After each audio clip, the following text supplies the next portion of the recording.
Good morning. It's 9 a.m. and welcome to the Region of Queens Municipality's regular council meeting. Today is Tuesday, August 13th. I'd like to call the meeting to order.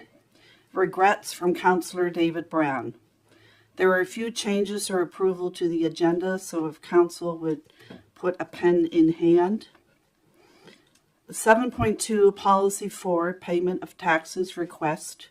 That should be under a discussion because it does contain a motion respecting our next meeting. So therefore 7.2 becomes 8.7. And Councillor Fancy has an item he would wish to add to discussion, and it's 8.8, and a possible motion for our next meeting has been distributed, and it's respecting, we'll just put municipalities' land use bylaws. Are there any other additions to the agenda? Hearing none, I would ask for approval of the agenda. Moved by Councillor Charlton, seconded by Councillor Gidney. All those in favor? Passed. We have no presentations this morning. Are there any petitions to table? Which moves us on to item 5.0, public question comment session. Anyone who is here who wishes to address council is awarded 5 minutes. We would request your name and your community in which you live. Is there anyone who wishes to address council? Come forward, please.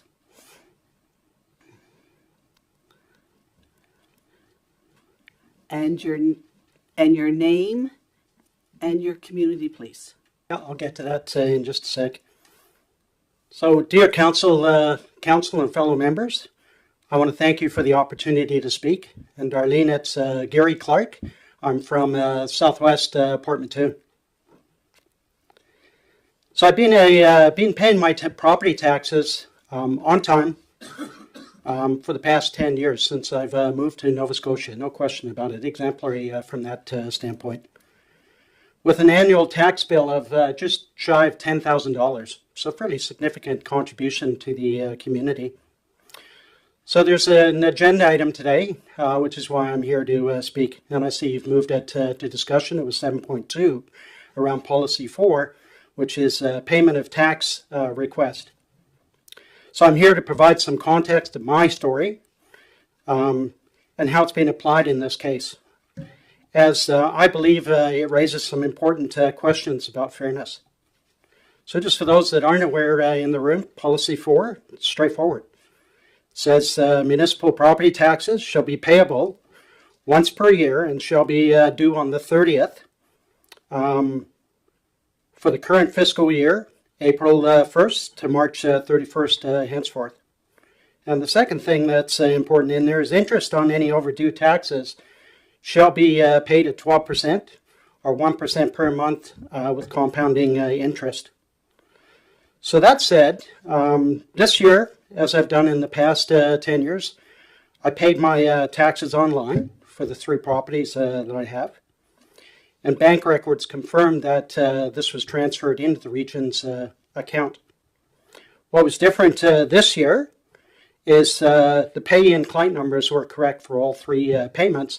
Was on one payment, I inadvertently used the property ID twice. But despite that, deposit funds were still deposited within the region's account. And I've got the records in regards to that. So on August 19th, I received my first dreaded yellow note from the municipality in terms of outstanding notice on property taxes. Never seen it. Never want to see it again. So I contacted the clerk that same day on August 19th, and I said, I received this notification. I think it's an error. She quickly found the 3 tax records. She identified that, in fact, 2 payments had gone to 1, and she corrected it. And when I asked her in terms of, okay, what about the incurred interest, I was told, well, policy 4 doesn't allow for any changes on that front. And that's really where this whole journey started. So in regards to this, understand the need for policies and ensure fairness. I've come from the corporate world. I certainly understand you need your policies. You need to make sure. That's really what drives fairness and consistency. But in this case, my taxes were paid on time and in full. And the funds never left the municipality's account. So they were always within the municipality from the 30th to the time of this notification. So it raises a question. Is policy 4 truly serving its purpose? If it penalizes someone who has already met their tax obligation, and that's what I feel is by the 30th I made full payment to the municipality, and there was an administration error. So to offer a comparison, Mr. Jodry, you identified it. Believe it or not, coincidentally, I did the same with my bank. So you talked about the 2 credit card scenario. I have a MasterCard and a Visa, and I deal with the Royal Bank. I inadvertently did make a payment a couple of years ago to one of the accounts. So when I called the Royal Bank and asked them in regards to the error, they were quickly able to review my payment record, and again, exemplary like it is here, identified the mistake and corrected it without charging any fees. So the bank followed their policies, but also applied a practical and common sense solution. So when it comes to the region of Queens, I don't understand why this is any different. There would be many emails to many folks in this room, staff required to prepare the paperwork, so significant effort on that side, and now debate at council in regards to this administrative function. This situation feels like policy 4 is being enforced too rigidly, focusing on technicalities rather than the intent behind the payment. So applying interest for a minor administrative error doesn't align with the intent of the law in your policy. And in closing, the interest charge itself, it's about $120. So I'll say not insignificant, but if it was $1, I would still be here. It's the principle of this whole issue. The real issue is what this represents, and I respectfully ask Council to consider a more practical approach for cases like this. Policy should protect the municipality, get that, while ensuring fairness for residents who make honest efforts to meet their obligations. So let's not let bureaucracy get in the way of good judgment and fairness. Thank you for your time. Thank you, Mr. Clark. Is there anyone else who would like to speak today? Seeing none, we'll move on to approval of the minutes, regular council, August 13th, 2024. Moved by Councillor Charlton, seconded by Councillor Hawks. The minutes be approved. All those in favor? Contrary? None. 7.1 Community Investment Fund. We've had huge take-ups on the Community Investment Fund this year. And I would like to call Director Lane to the front. And there is one recommendation. The first one, if someone would so make that recommendation. Councillor Romero. I move the Council of Region of Queens Municipality receives the report titled Community Investment Fund Additional Budget for information. Thank you, Councillor Romero. And it's seconded by Councillor Charlton. Director Lane, if you would walk us through this, please. Good morning, thank you. So yes, we started the year with $175,000 in the Community Investment Fund, and we've been very successful this year at publicising the fund, so much so that $175,000 is now entirely committed or spent. But we continue to get applications to the fund. And those fall into two groups. They're either $1,000 or less or above $1,000. And those two different groups are handled differently. So for applications of $1,000 or less, those applications can be approved by our Chief Administrative Officer, whereas applications for over $1,000 have to come to Council, and that's set in the policy. I've got some time-sensitive applications for travel assistance, which amount to under $1,000, and these amounts of money do make quite a large impact to the people who are making those applications.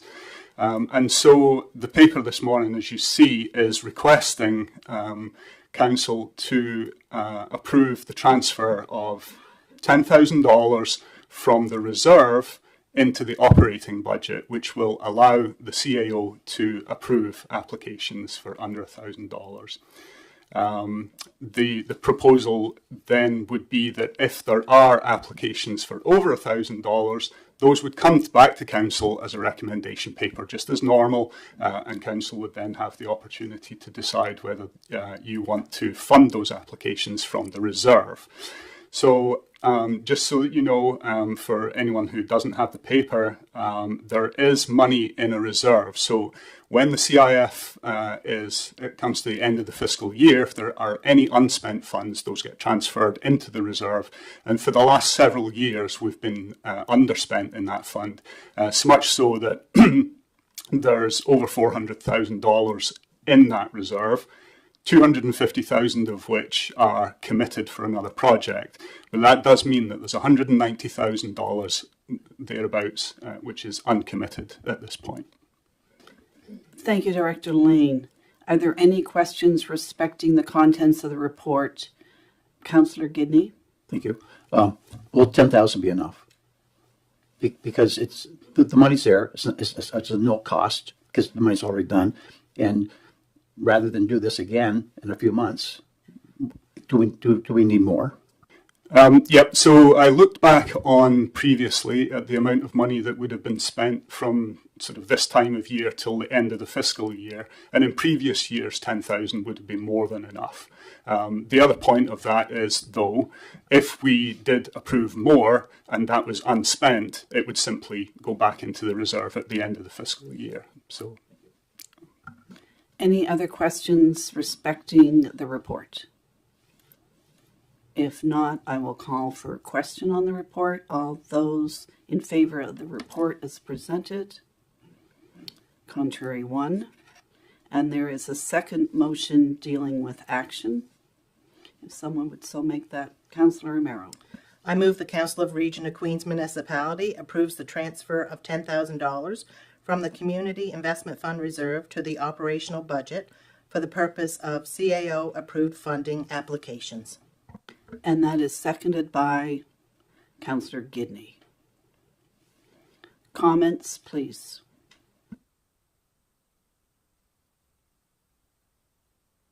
Councillor Charlton. Thank you. I have no issues with this. As Director Lane said, it makes a big impact on things like traveling and such, so I'm happy to support this. Thank you. Thank you, Councillor Charlton. Any other comments or questions? Deputy Mayor Fancy? Yes, for the most part, each year we don't get up to that 250,000 numbers. So when we get a year where we go over, we definitely don't want people to suffer, because that's the whole idea. Is it is a community investment grants, and we want to be able to get these out to all the people. So it's just a matter of more paperwork of trying to get things up so it works and balances out. Any other questions? Councillor Romero? I have no problem with this as well. It gives some of our residents a chance to go to events or I guess meetings or whatever they need to go to. And thank you. Are there any other questions or comments? If not, I am going to call for the question. All those in favor? Contrary? Unanimous. Hillsview Acre Governance. Ms. Vino, Director of Finance.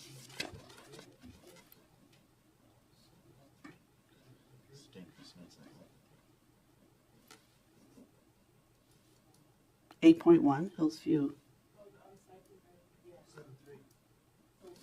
Oh, it's not on mine. 7.3 unsightly. How come I didn't have it? 7.3.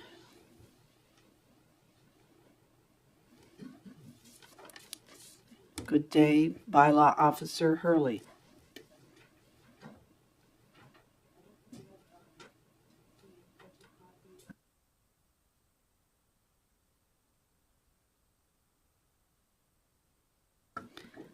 We are going to take a short, just 3-minute recess.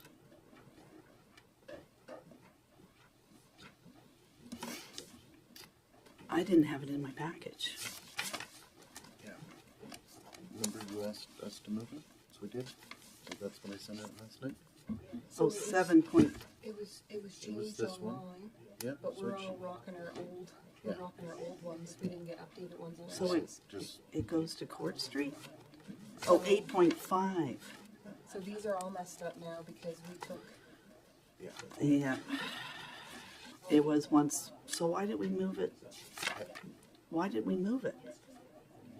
Remember we all discussed and Oh, you right. emailed that it should be under recommendations? Maddie recommended. and you said it was already fixed on Friday.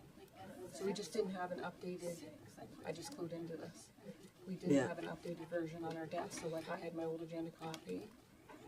And so we didn't see it here under discussions when we took out policy, the tax policy and from That one I recommendations wasn't. and moved it to discussions. Then the 15 to 19 Court Street should have became 8.5.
All right, we are going to resume.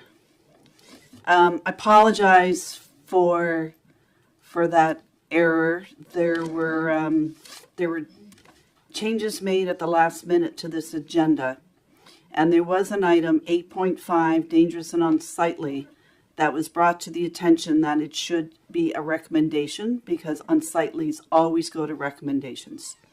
So, council, in your agenda package and to those in our audience, you will notice an item called 8.5, dangerous and unsightly. That is indeed a recommendation. So we are going to resume our meeting with 7.2 under recommendation, and it's called dangerous and unsightly. So dangerous and unsightly, 1519 Court Street, Liverpool, is item 7.2.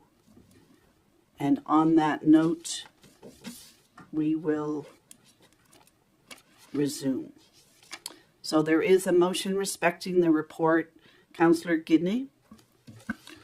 I recommend that the Council of the Region of Queens Municipality receive the report titled Dangerous or Unsightly Premises, number 1519 Court Street, Liverpool.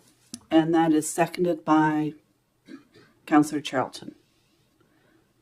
The report, please, by Law Enforcement Hurley.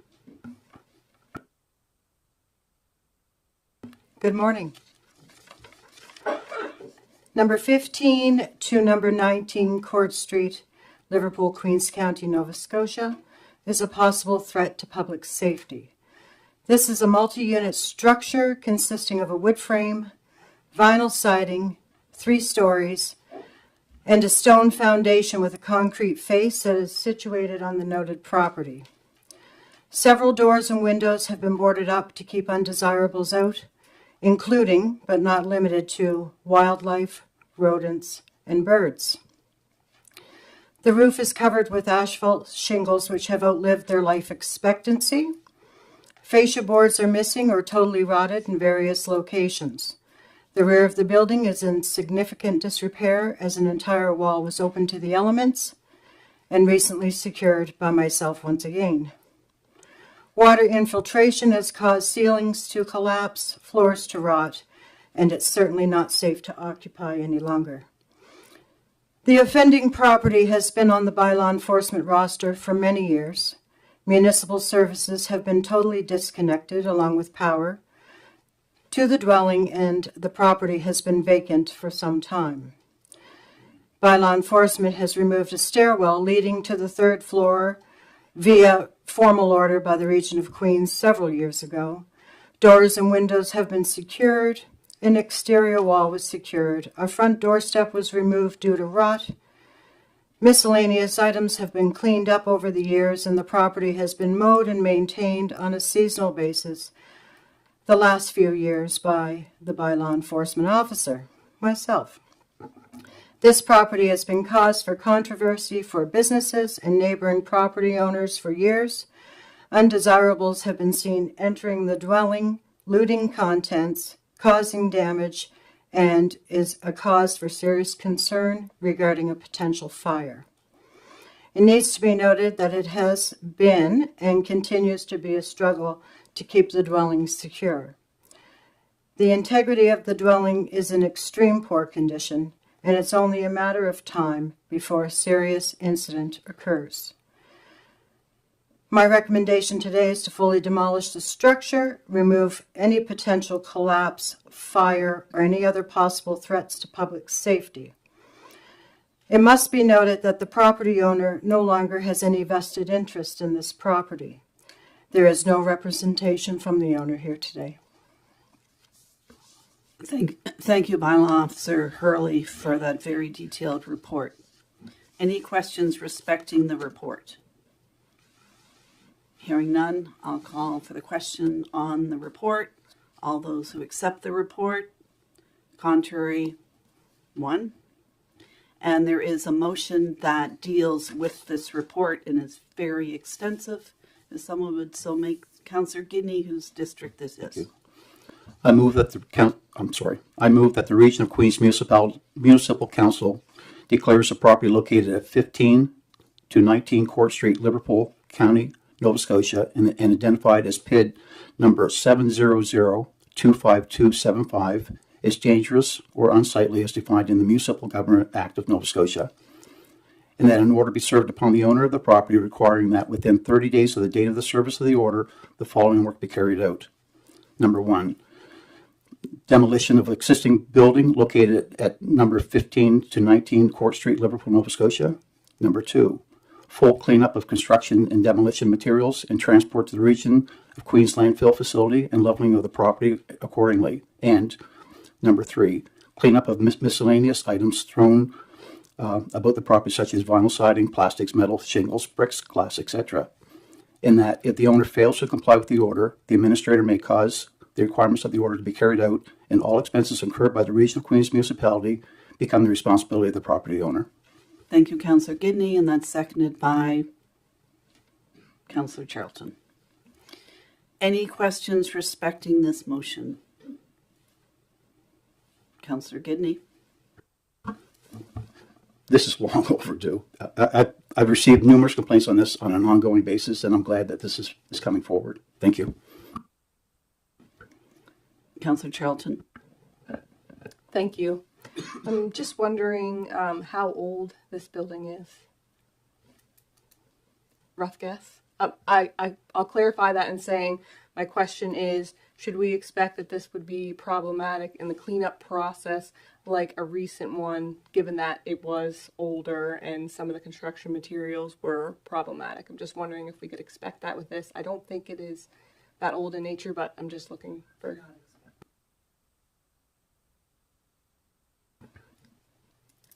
So I also agree that this is long overdue, and I think that there is a greater initiative needed to be tackled later in the fall to deal with property standards, minimum property standards, and things that will protect this from happening on a regular basis.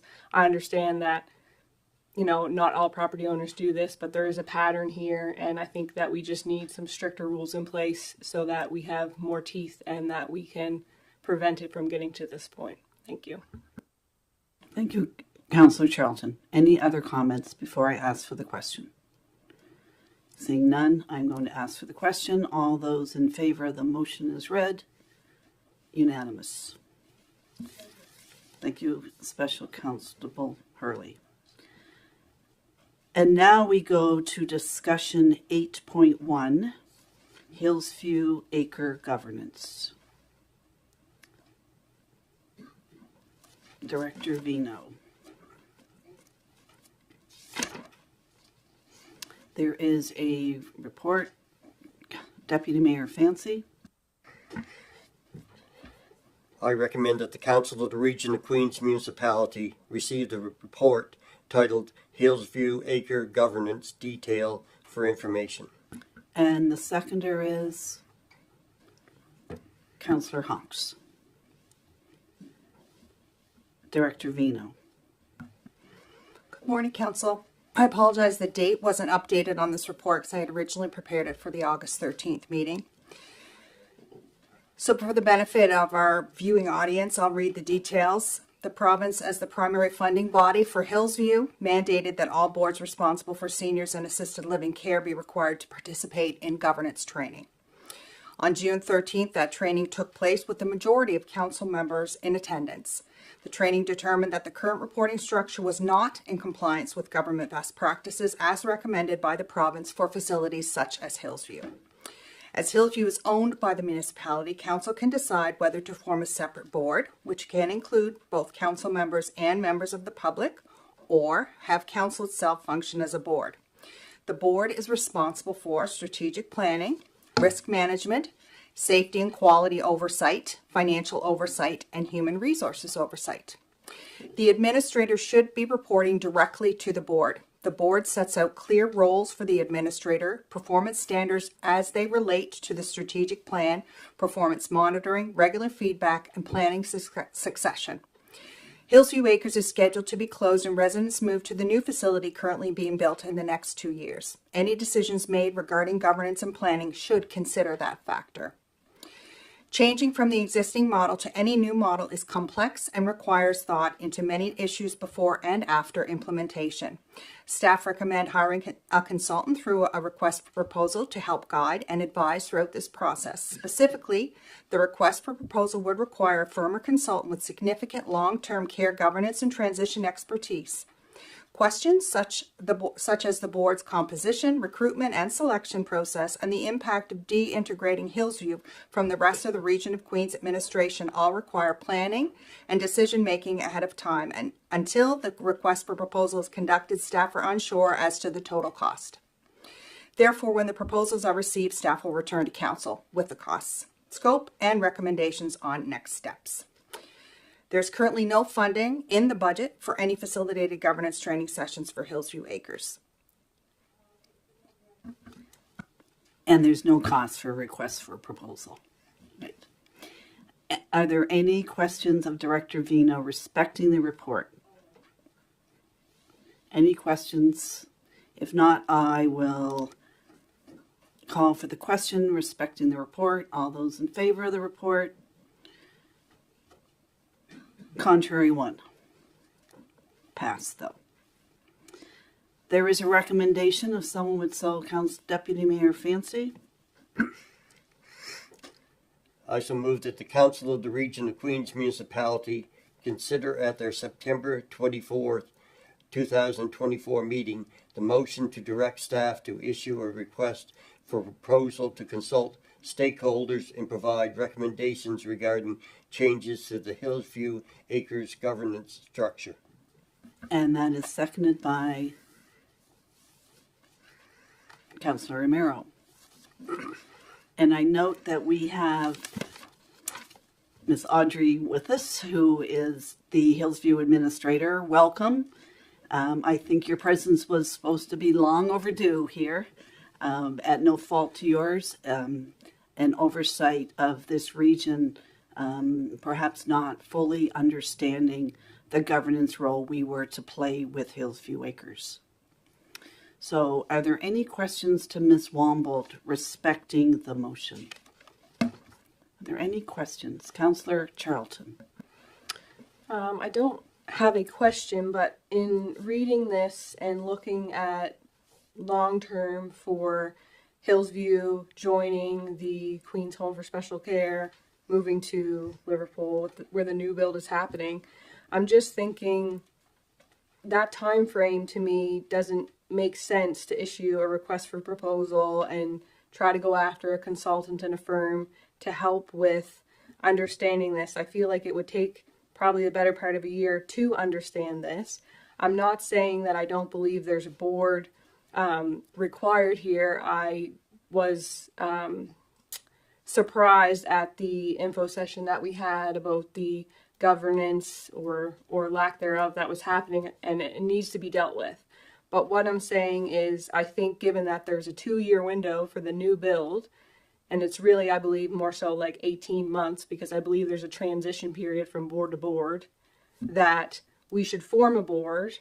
I'm not in favor of council being the sole board. I would like to see some members at large.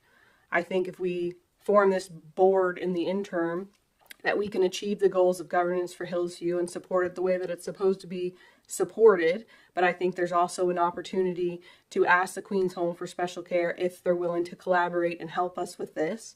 I would also just note in the report after this one, it references several long-term care facilities that are willing to help us with bylaws and give us feedback and different things like that. And all of those units have terms of reference and those bylaws and things like that. So I don't think we need to recreate the wheel here.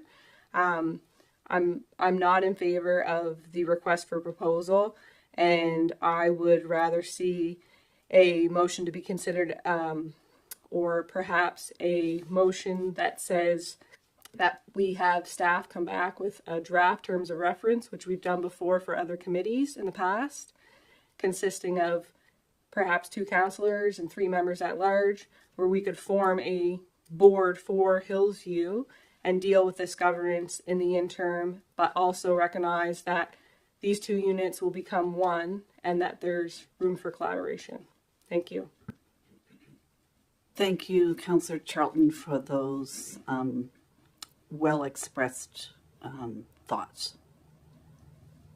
Is there other comments? So, Councillor Charlton, it would be your wish that that other members of council would deny this motion.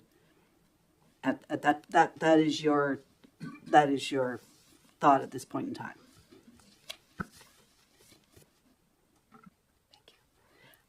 I would assume that we would have to deny this motion and put a new motion forward for reconsideration, because I don't think an amendment to this makes sense.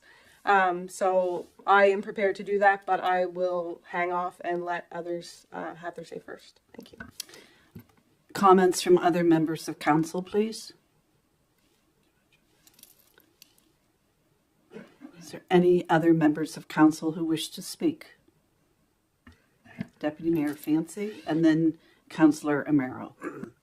So I guess the big thing we're talking about here is to form a board of governance, and that could not be added to this. It would have to be a separate motion, or I guess new one written again?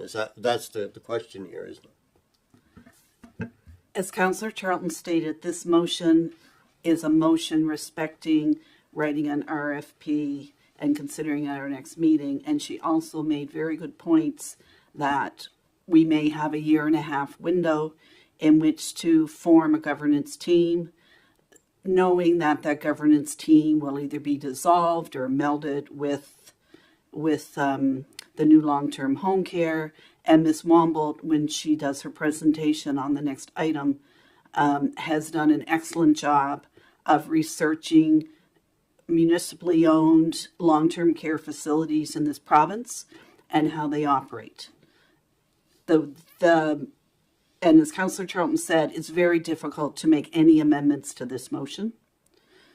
So the question is, we're either going to support the motion that we're going to direct staff to write a request for proposal for an outside consultant firm, or we will go another route.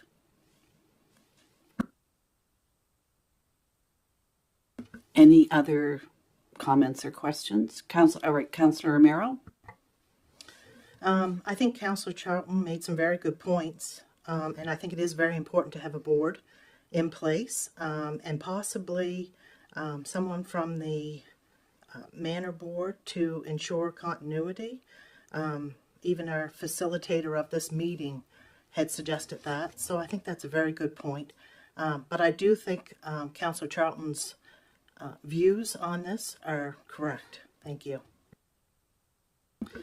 So we're speaking to the motion for a proposal.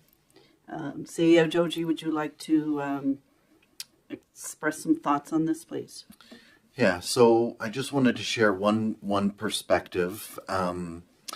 Obviously, council can make whatever motion it wants and vote accordingly. The only thing that would want to caution council on is we could use some support. That's really what the thought process was behind an RFP, is bringing in someone who's knowledgeable, who understands, rather than us just saying, okay, we'll put a board together and the potential pitfalls that could come after that. I think it's wise to find someone who has significant experience in setting up this situation, which is untethering Hillsview Acres as an organization from the municipality. We could use some support doing that rather than depending on existing staff resources to do that. That's sort of what that was about. I know CEO Joji, some thoughts that are in my mind that may also be in council's minds. What would be the time frame if we were to wait until next meeting? And I understand the fact that our staff are overloaded with this, and it's not a council duty to act as a staffer and actually do the work. What would be the expected time frame, understanding that we have 18 months to perhaps a year? If we were to pass this motion at our next meeting, and there is money in the Hillsview Reserve for this, what time frame would we expect? Do we give 30-day time frame? Or could you just kind of tell us what the time frame would be if we hire a consultant to set up the board rather than use and I understand, I don't know what staff would do this. And because that's not our role, it's your role to position this with staff. What time frame would we have? What time frame would we be looking at before a board would be in place? I don't know about what time frame a board would be in place, but what I would say is I would think we could come back at the first council meeting in November with proposals and sit down and discuss those with council. Councillor Charlton. I appreciate those comments, and I understand that there are staff challenges. I would just go back to the comment about asking for collaboration from the Queen's Home for Special Care, because They have been through all of this. They have these structures already in place. And so I can't speak for them, but I would like to see, I am prepared to put a new motion forward, but also for an ask to go out if there's capacity for them to assist us with this. If there's not, I feel like then that could change the conversation.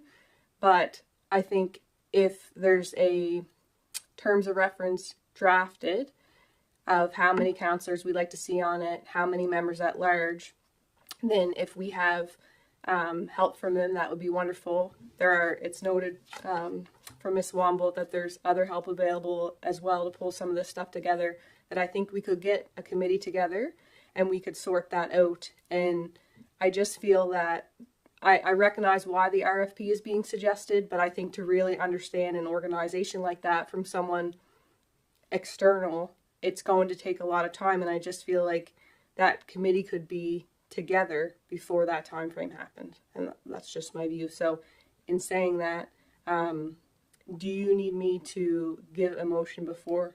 Would have to be after this. You're prepared for me to do that? Thank you. This motion is on the floor. However, this motion could be tabled in time to provide other information to be gathered for an alternate route. If council so wished to table this motion and not make a decision on it, and then between now and our next meeting, if there is collaboration, I notice the executive director of the long-term care facility in Liverpool is here, and he's been nodding his head, which I take as yes, they could help collaborate. But again, it's a matter of who's going to lead it. It's our project, which means we would have to appoint, but perhaps Ms. Womble would like to be part of that. I'm uncertain, but a motion to table might be the most effective way to deal with this matter at this time. I would like to move that we table this motion so we could have some consideration before the next meeting, and we can ask if there's an option to collaborate with the Queen's Home for Special Care. Councillor Charlton has asked that this motion be tabled. Is there a seconder? Oh, that was I'll take Councillor Muse's second. They both went up at the same time.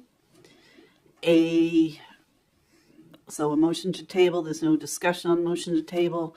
All those in favor of tabling the motion is now tabled. 8.2. As I said, welcome Ms. Womble, our Hillsview Acre administrator. This is, there is a recommendation before we can hear about the report, if someone would so make the recommendation. Deputy Mayor Fancy. I so move that the Council of the Region of Queens Municipality received a report titled Government Resources of NSLTC Facilities Detail for Information. And that's seconded by Councillor Gidney. Ms. Womble, you've been doing some homework. Would you like to just tell us what you found out in your investigation first? No, Jack, shut your mic off. There. Good morning. I did do a little bit of email correspondence with a number of homes that I was able to find had some connection to municipalities in one way or the other. In my findings, I have found facilities that are continue to be run by municipalities, some that are in transition of moving away from municipalities, and some that have completely disengaged from municipalities. So most of them are listed here.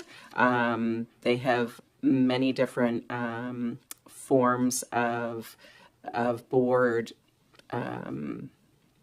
structures in terms of some have council members involved, some have appointed members that the council has appointed from the community, and others have municipal councillors on their board but have no connection to the municipality whatsoever. So there is a variety of options that we can look at. There have been several administrator CEOs that have offered support, have provided some digital copies of their own terms of reference and board structures and responsibilities. So we do have that information at hand just to review as well. One that I did come across as well, which may offer some additional support, is from Valley View Villa, and there was another one.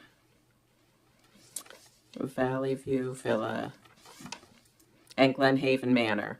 They are both being overseen by what is called Highcrest Solutions, which is a subsidiary of Highcrest Enterprises. They actually do have a group of facilities in northern Nova Scotia of long-term care facilities in the province, but their teams focus on long-term solutions for long-term care facilities. Highcrest Solutions has most recently been involved in reestablishing Valley View Villas and Glenhaven's Manor's financial plan and leadership deficiencies. They have expertise in change management, client relations, HR, financial services, and governance and administration. Steve, who I spoke with from Glenhaven, has offered support. He was actually quite helpful in discussion and getting information, and certainly offered his expertise. He does lead the governance and administration section of Highcrest Solutions itself, and he's also the CEO of Glenhaven Manor. Lorianne Brown, who many of you may have had interactions with here, know from the community. She is also the executive assistant to Marcus Stevenson from Highcrest Solutions, so we do have some connection there because she's also with the Queen's Home, the new home. So we do have some connection from her down here with that. She also reached out to offer Highcrest services when looking to form our governance structure for Hillsview. Thank you very much, Ms. Womble. Any questions? Any questions or comments? Councillor Charlton? Thank you. No questions. I'd just like to thank Ms. Womble for preparing this information for us. I think it will be helpful in creating that board that is desperately required. And I would echo Councillor Charlton's comments.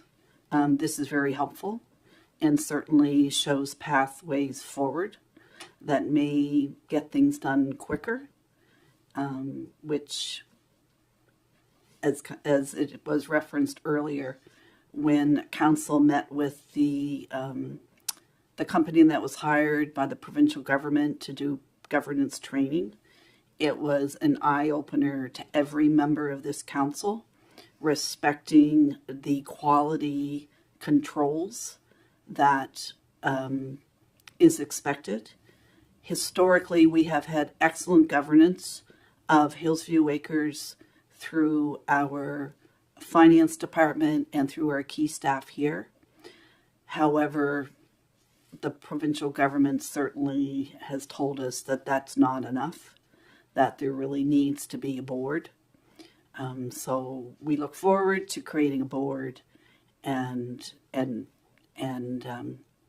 following the provincial government's wish, respecting board governance. We certainly do not want to be responsible for anything that may go wrong because of lack of oversight, even though we have had excellent staff, excellent administrators, and excellent staff in this building. This action, I just want to make it clear, in no way reflects any mismanagement of Hillsview. It's simply that we did not have the proper type of governance structure. So I thank you for what you've done and for your leadership and for your future leadership with Hillsview Acres. Is there any other questions? If not, I will call the question on the report that we have received this report. All those in favor of receiving the report. And it is unanimous. It's wonderful. Miracles happen. 8.3, J-Class Road Assessment. I don't know about the rest of council, but I was very pleased to see this paper because the J-Class is always a very, very difficult decisions to make among council. So Director Grant, for the benefit of those who are watching or do not know, perhaps you could just give us a brief explanation about J-Class roads are, and then take us through this paper about a good option for council for making decisions. Thank you. Thank you. So J-class roads would be any road held under the province's ownership that are considered subdivision or a lower volume road. And every year the province expresses interest to submit application to have them upgraded, whether they're chip sealed or asphalt. So we worked with the province to get a new list more up to date. We applied some methodology that we use in-house for our own paving to those roads. Went out and measured cracks, rutting, potholes, frequency, along with volume of traffic and who's using it and criticality, to come up with that ranking list that is in Appendix B. The evaluation of the roads, the numbers really aren't identifying a failure or passing. They're just kind of a number between worst to first for council's consideration of which roads they may consider. And we'll need a motion respecting the report, the recommendation. Moved by Councillor Charlton. Would you like to read that, please? I move that the Council of the Region of Queens Municipality receive the report titled J-Class Road Assessment for information. And that's seconded by Councillor Romero. Questions to Director Grant respecting the findings or the chart. I did look up distortion is rippling because I wondered what is distortion. So is distortion when the road is rippled? Cracked is pretty easy. It's split open, potholes. So as we look at the chart, and it's interesting when we look at their rating, that School Street, which is a road that we identified last year and is on our roster to pay the 50-50 cost share for repaving. So we were right on that one. And when I also look down, I see Hemlock Street is down there in the top 10. That was another one that council chose.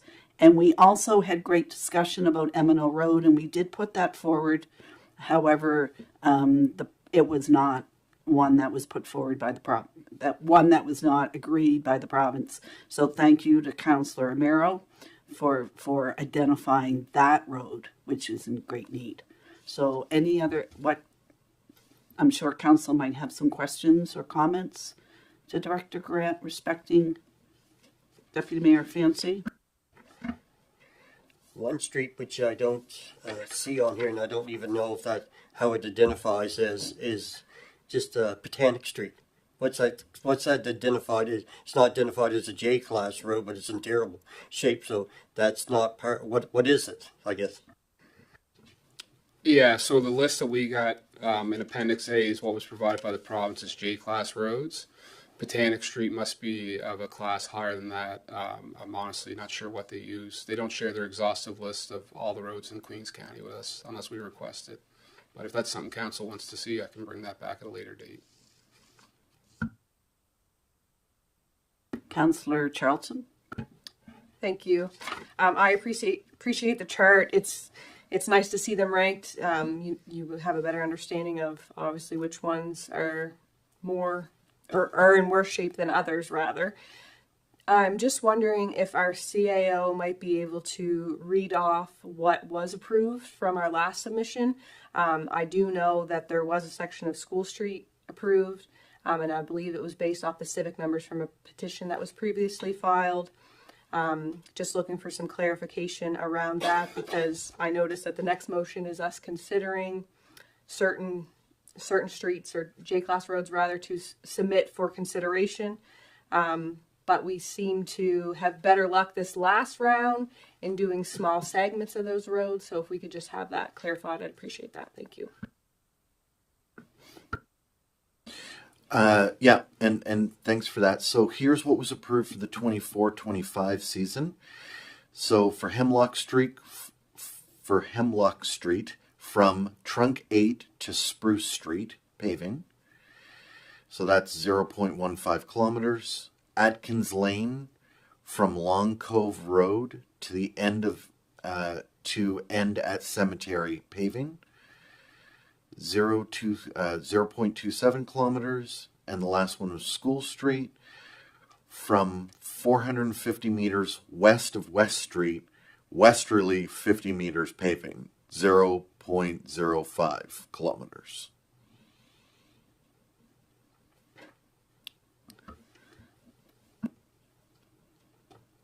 S- 0.15. 0.15.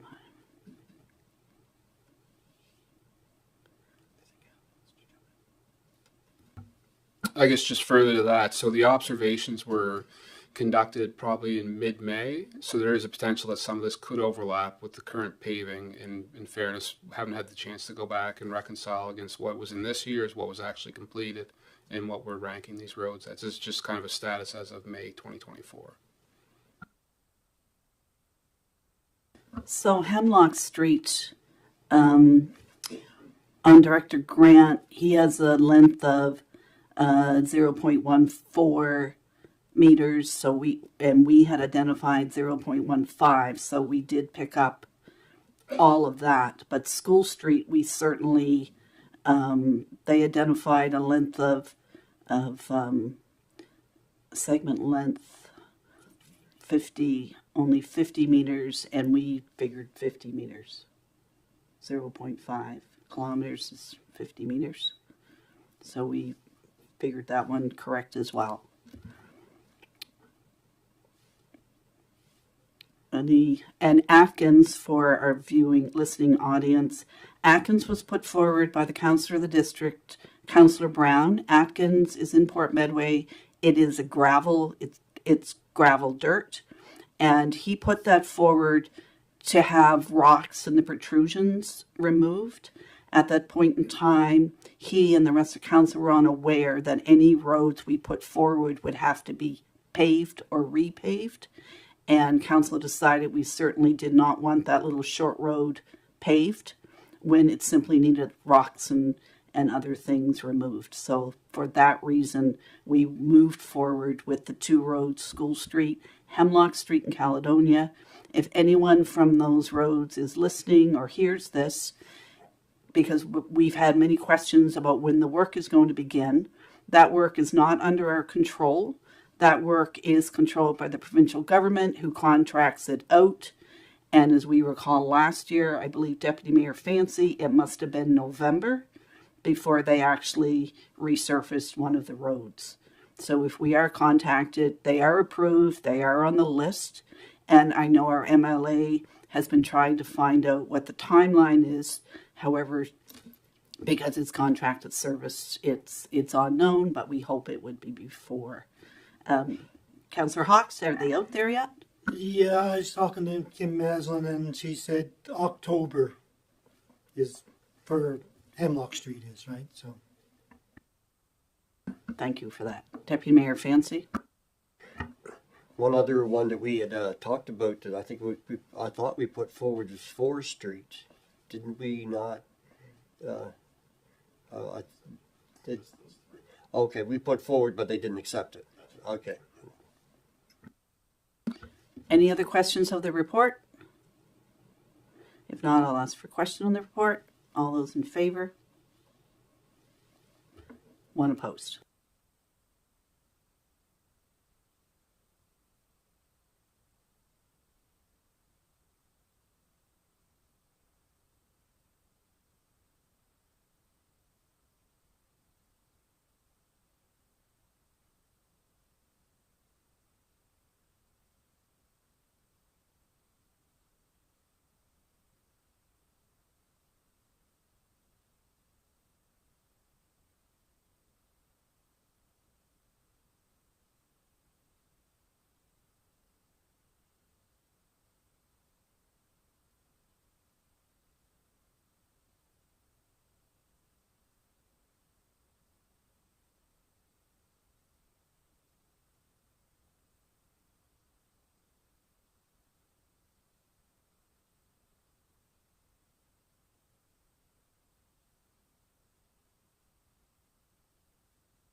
I don't have my mic on.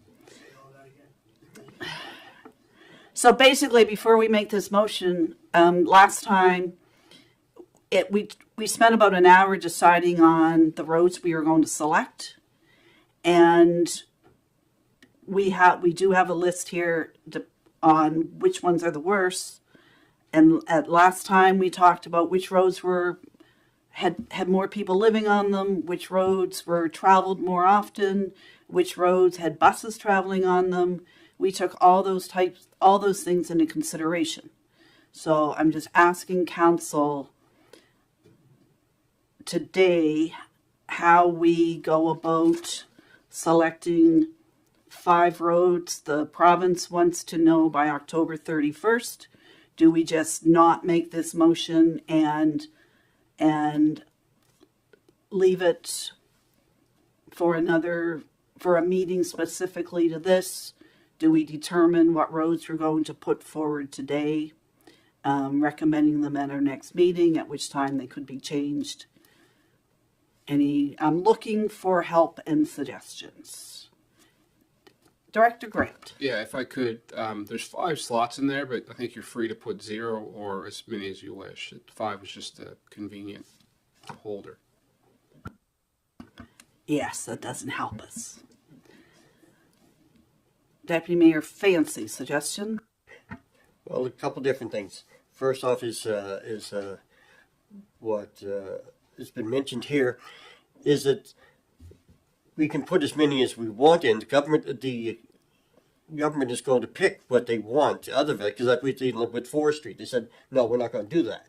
So we can put what we want in, and they're going to determine what the need is and be able to take it from there.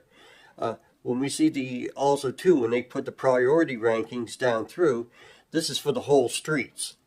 And a lot of times what we're going to do is just portions of a street. And maybe that portion of the street is terrible, but the whole street as a whole could be, the ranking could be down. So I think it's going to have to be that's the way I see it. I believe that's not quite correct, because if you look at School Street, you'll notice that Director Grant and his department have only identified 48 meters of School Street. Yeah, that's correct. And that's what I was going to add. They've identified the worst sections. Yeah, you'll see for a few streets they're broken out A, B, C. If you go halfway down the page, you'll see School Street Section D, which is another segment of that street. So the road in its entirety was assessed, but the ranking didn't hold its value, kind of spread out over the whole thing. It was the worst section by section approach.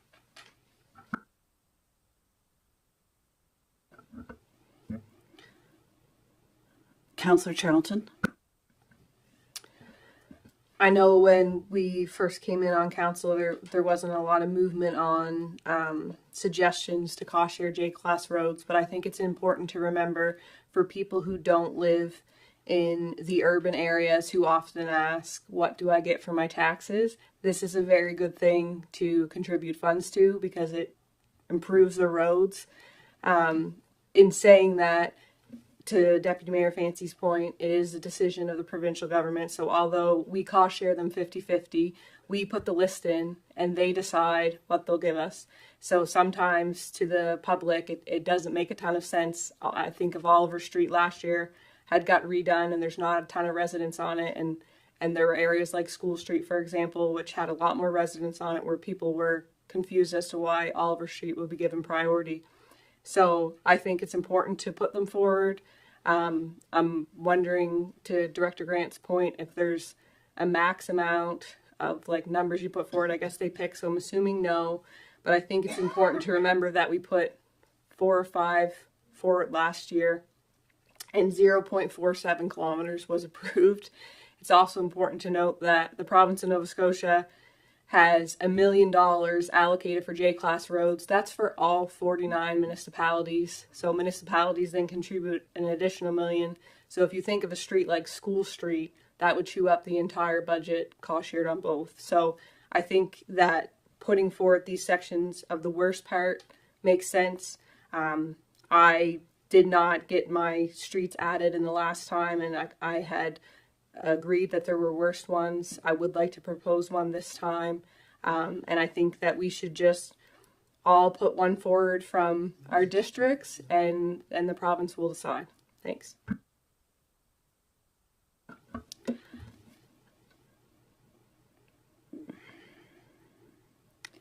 That is, that could be one way of doing it. Each councillor putting forward one street from their district. It quite doesn't work that way because I know I'm looking at Councillor Muse. None of his J-class roads are listed up toward the top needing repair. However, that's a decision of council, so I'm not making this motion. It has to be made by, pardon?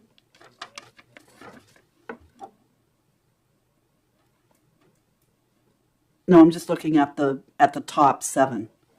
If you look at the top 7 or 8, the ones, however, but you're right, and Murray Smith Road is on there. So if it's up to council, it's, you make the motion, you put the roads in.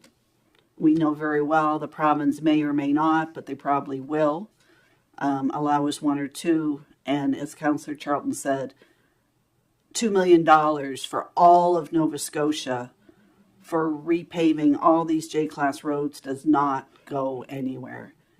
And that was a big concern during our last Municipal Government Act service exchange discussions, but the whole J-class road program didn't go anywhere. People weren't able to come to agreement on it.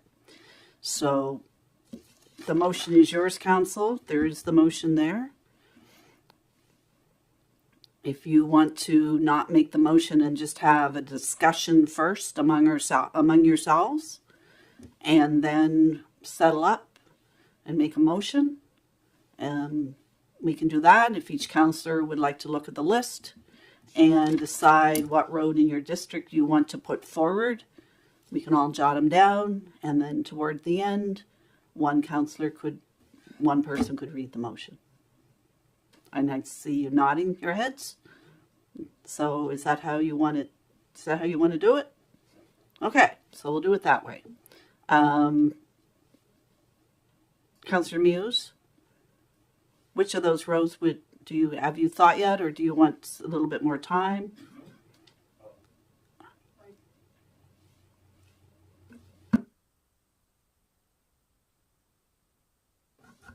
So you pick in my area, so it's going to have to be Emmett Smith Road.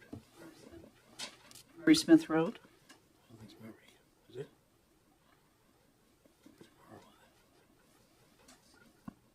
Councillor Romero.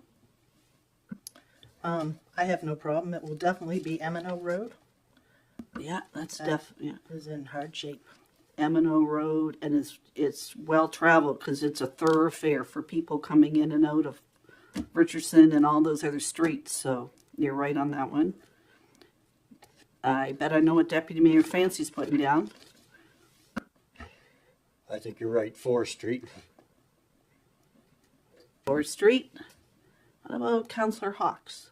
French Street. That's South Brookfield, isn't it? Mm-hmm. One of our oldest communities in your area. Councillor Charlton. Over the last few years, I have received several complaints about the condition of Wharf Rock Road, so that will be one I will be putting forward. Thank you.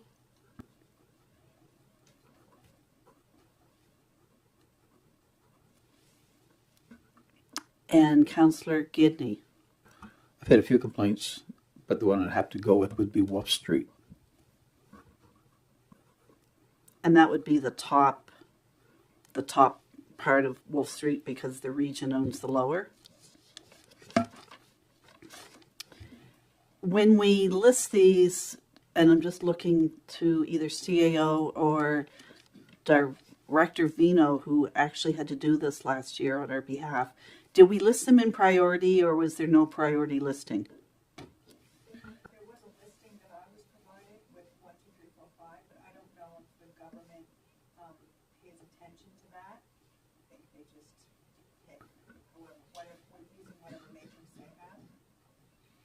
CAO Jodry. Yeah, I was asked, there was a follow-up conversation with me about whether the order in which council put them last year was in priority, and I said, not to my knowledge. So they'll ask me again, and unless council wants to make a priority, I'll say, no, it's not in order of priority. Any councillor wish to put their road in priority, or you all want your roads equal? Deputy Mayor Fancy? Do we need to identify the distance on the road, or is it because that was the problem with even with Oliver Street back then? What we did was we would just say we want this street done and that street done. Now we're taking sections to try to get the more bang for your bucks with our paving.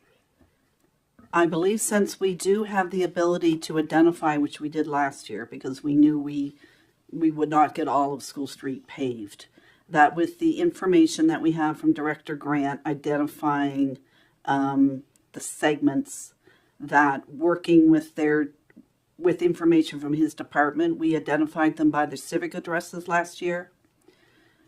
So Director Grant, I'm assuming you could help us out and provide the civic numbers between those sections. For example, Nickerson Pond, like 48 for School Street, or 99 meters for Maple Street. Would you have the civic numbers, or be able to help us with what sections of road that is? So when we pass them off to the province, we don't simply ask for all of Forest or all of Wark Road. We ask for the worst sections. Yeah, so for the application, we will certainly include that. If council wants that included in the package next time, we can include that map as well of each section, just so you're aware of exactly what you're applying for with the civic numbers or any other identifiers that you wish. So that's the way we'll do it. So if someone wants to make the motion, yes? We have gone around and suggested roads. I'm just wondering if you were also going to add one, because we're not maxed out at 5. So I'm just wondering if there was an addition.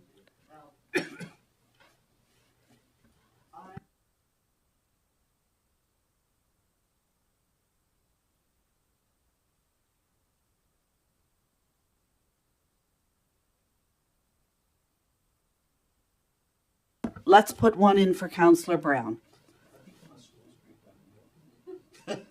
We have School Street.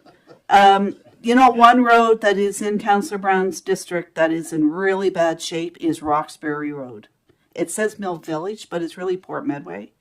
It's when you go down over the hill, there's like Fostertown. It's up and through there. It's a nasty road.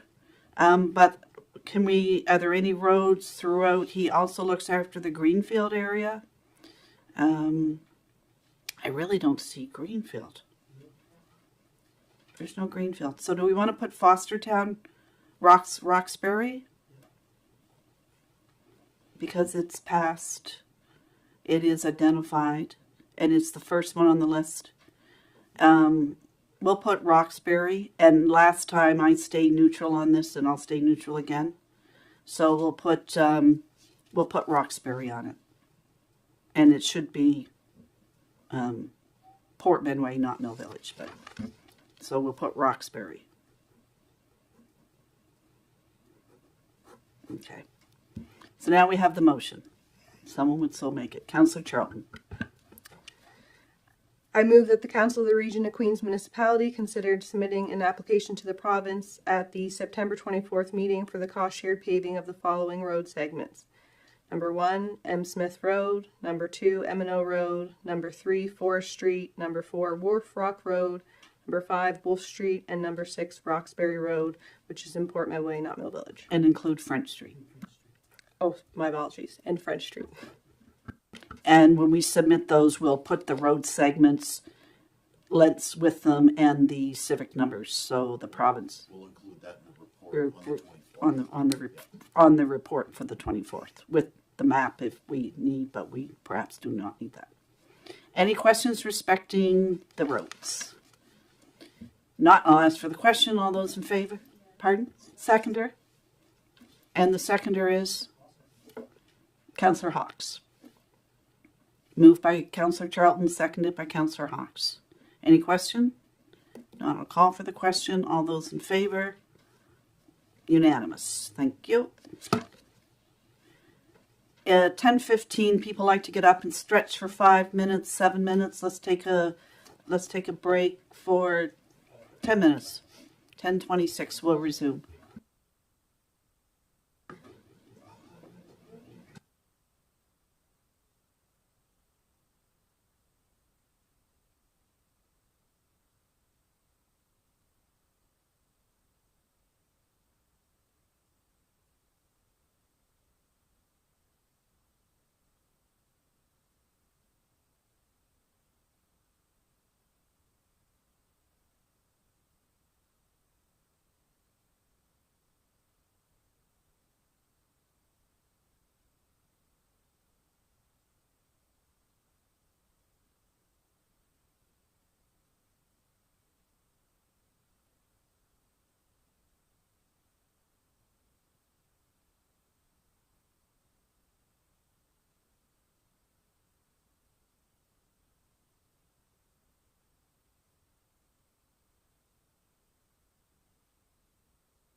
Let's resume our seat.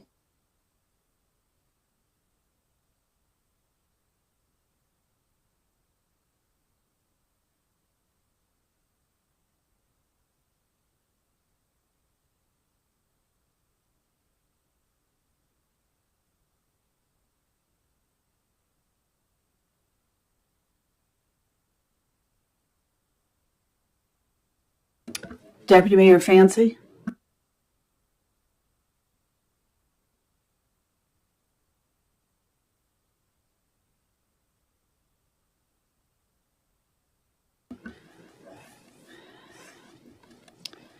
Director Grant is going to deal with Main Market and Main Street intersection traffic management 8.4. Before we hear of the report, there is a recommendation respecting that. Councillor Charlton? I move that the Council of the Region of Queens Municipality receive the report titled Market and Main Street Intersection Traffic Management. And that's seconded by Councillor Gidney. Director Grant. Thank you. So at a previous council meeting, council asked for the criteria that would outline the necessity for traffic lights at an intersection. So just looking to present that information briefly here, just to show how an engineer would approach an intersection, how they would make a determination that a traffic signal is warranted or not. All of that in Canada comes under the traffic signal and pedestrian signal head warrant handbook, which uses a system to identify vehicle movements, pedestrian movements, numbers of lanes, the width of the street, as you'll see in the appendice, to come up with a score that determines whether it meets the minimum criteria or not, which is 100 as set out. So that's kind of a brief outline of that whole approach to identify whether traffic signals are required or not. Any questions to Director Grant? The report talks about the volumes, pedestrian volumes, other things. One thing I noticed that it didn't talk about in the handbook scoring, that warrant handbook, like the presence of like other structures like telephone and power poles near those intersections. That's not a factor, because that's one of the big factors at that intersection is that pole that sits right there in terms of pedestrians getting across, but has nothing to do with this. And issues like that, I guess, would come back to engineering judgment, whether there's furniture in the way, garbage box or signage, or kind of some auxiliary equipment in an intersection to say that's appropriate or it's inappropriate. It should be relocated to improve safety or not, but wouldn't be a determination on whether traffic lights would be required at an intersection. Okay, any questions of the contents of the report? Any questions of the contents of the report? Seeing none, I will call for the question on the report. All those in favor of what was contained? Passed, unanimous 1. And is there any other matters to deal with on this agenda item? Councillor Charlton. Thank you. Our CAO had distributed some information about what council would be able to do as far as, considering these traffic lights at this intersection. And so I have a motion that I would like to put forward. I believe that it is important to make this intersection more safe.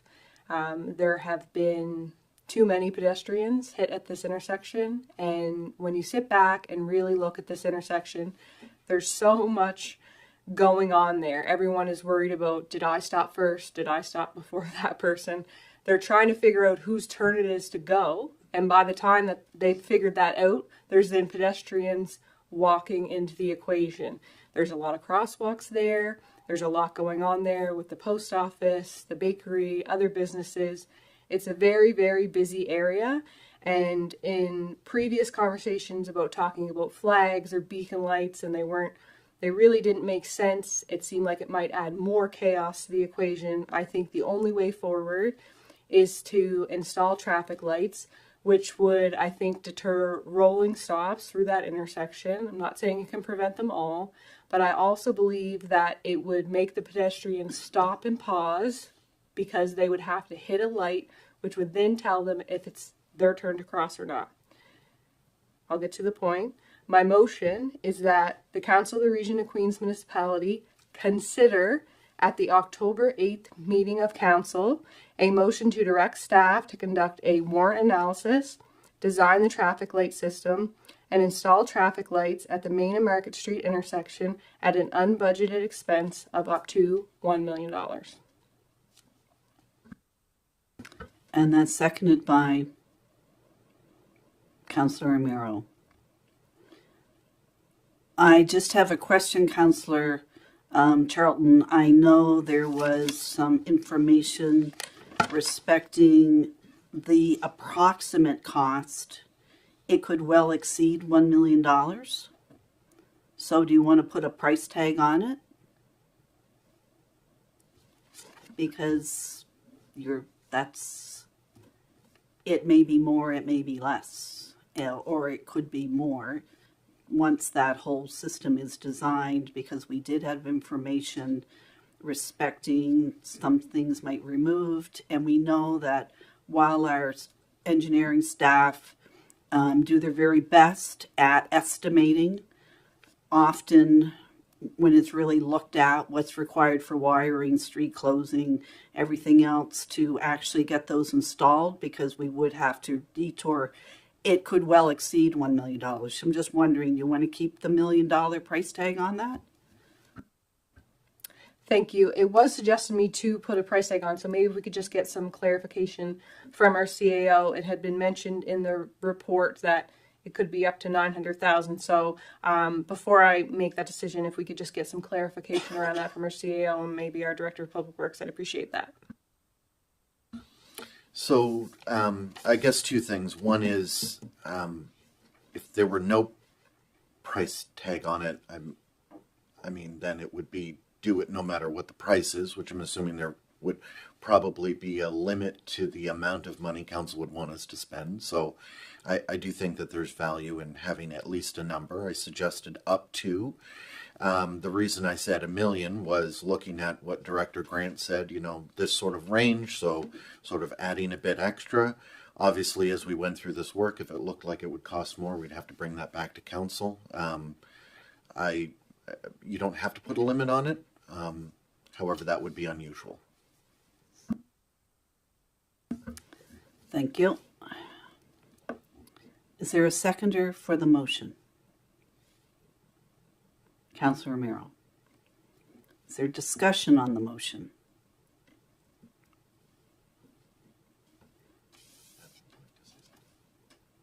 Deputy Mayor Fancy.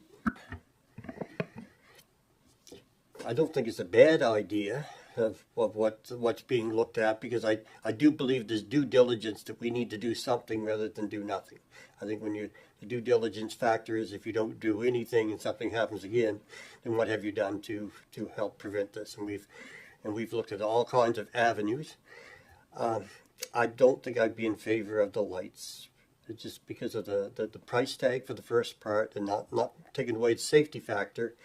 But lights were there before, and they were taken out for a reason, and I think it was because of traffic, and it was holding up traffic and everything else at that time.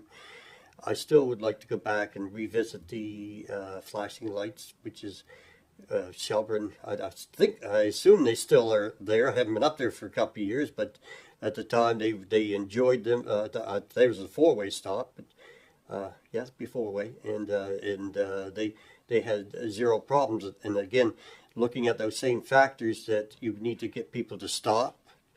You need to get people to stop. So if they press a button, they're going to stop. They're going to pause. It makes the cars pause because they're going to see the lights, and it makes everybody take time to. It's more reflect and be able to do things properly, so you don't look at so many things. And that would be a lot. And I'm only saying numbers out here, which I'm not totally up on, but I suspect it would be around $10,000 to $15,000 each light, so it would be around probably $60,000, which then you could be able to find out if it would be effective or not, and see how that worked. that's where I would love to be able to see our lines going rather than a million. Million's a lot of money to be able to find out that it either works or doesn't work.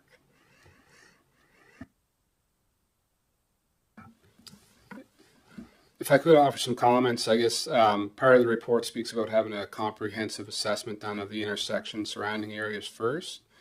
So while it talks about different levels of treatment, and a level of treatment being whether it's stop control or no stop control, right away, just one way, or full traffic lights don't necessarily indicate a higher level of safety. It's a higher level of control in determining or exhibiting who has the right of way at any given time.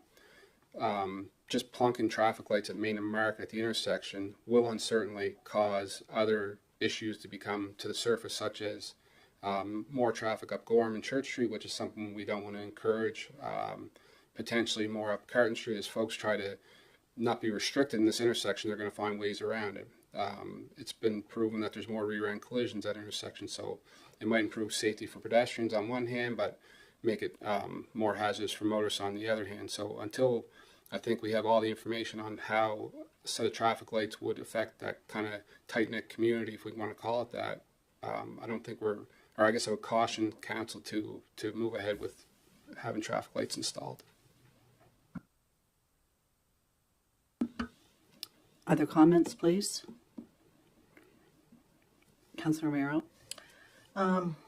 We have had a report in 2015 done by Insight Traffic Engineering. We have had another report that the Region of Queens put out in July 23 of 2019.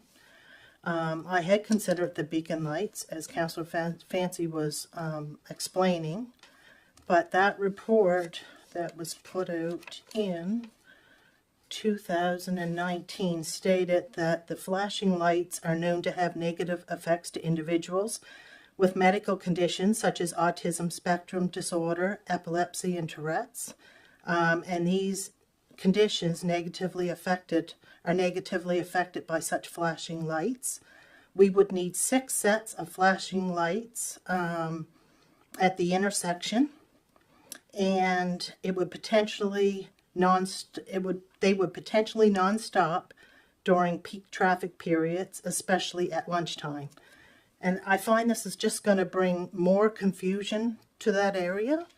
I do believe we need stoplights. We've exhausted all avenues of our recommendations that was done to that area with signage, removal, or not removal, but replacement of the sidewalk in different areas. I'm on the accessibility committee, and that is always the forefront of my mind is accessibility. I often think of Wayne Huskins that's in our accessibility committee. He's blind, he has a service dog, and I often think of how he would maneuver that section, and he just wouldn't. As we have to bring all of the recommendations for accessibility forward and have them completed by 2030, I think this is a very important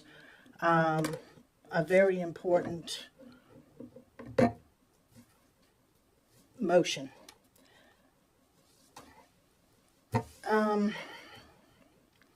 I also was speaking to Carolyn Parnell that was hit in January, I believe it was. She was the last person that was struck in that area.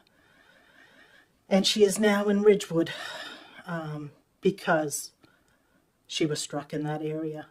She was very active in our community, walking, skating noon hours. And because of this accident, that is where she ended up. And she begged me to help her and help others and get this area functional and safe for pedestrians. So I think it's very important that we go ahead with the traffic lights.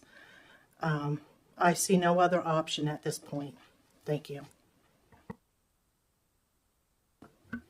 Councillor Hawks? To me, it's enforcement. We don't have enough enforcement. If you put traffic lights there, everybody rolls through a red light, turn right, right? No problem, right? But pedestrians aren't watching that. And there's no eye contact, and I don't think traffic lights are going to change anything. I think it needs to be enforcement.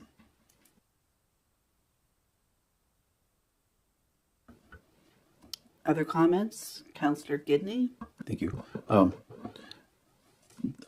There used to be traffic lights there at one point in time.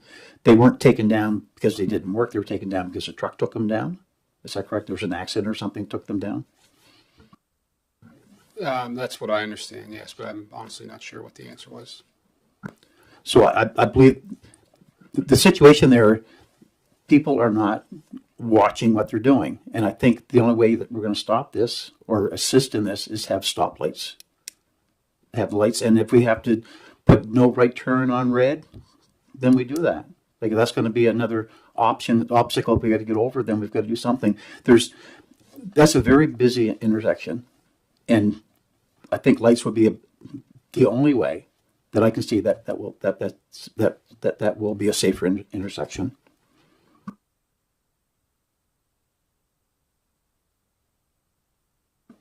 Other comments, please?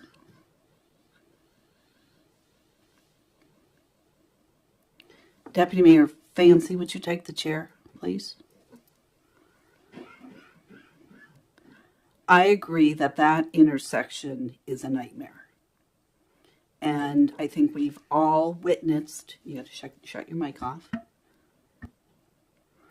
I agree that that intersection is a nightmare, and we have all witnessed, and just recently, you witness, especially people who are not from our area, like within the past week, someone just came straight down Main and right straight through.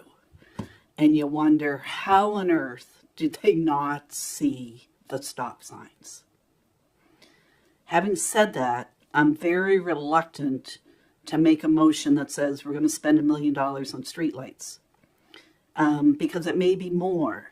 And then we don't do it because it's going to be more. Personally, I would like to see a complete review of that, more detailed than previous, along with an exact cost of what those lights will cost. The report talks about possible realignment of the street.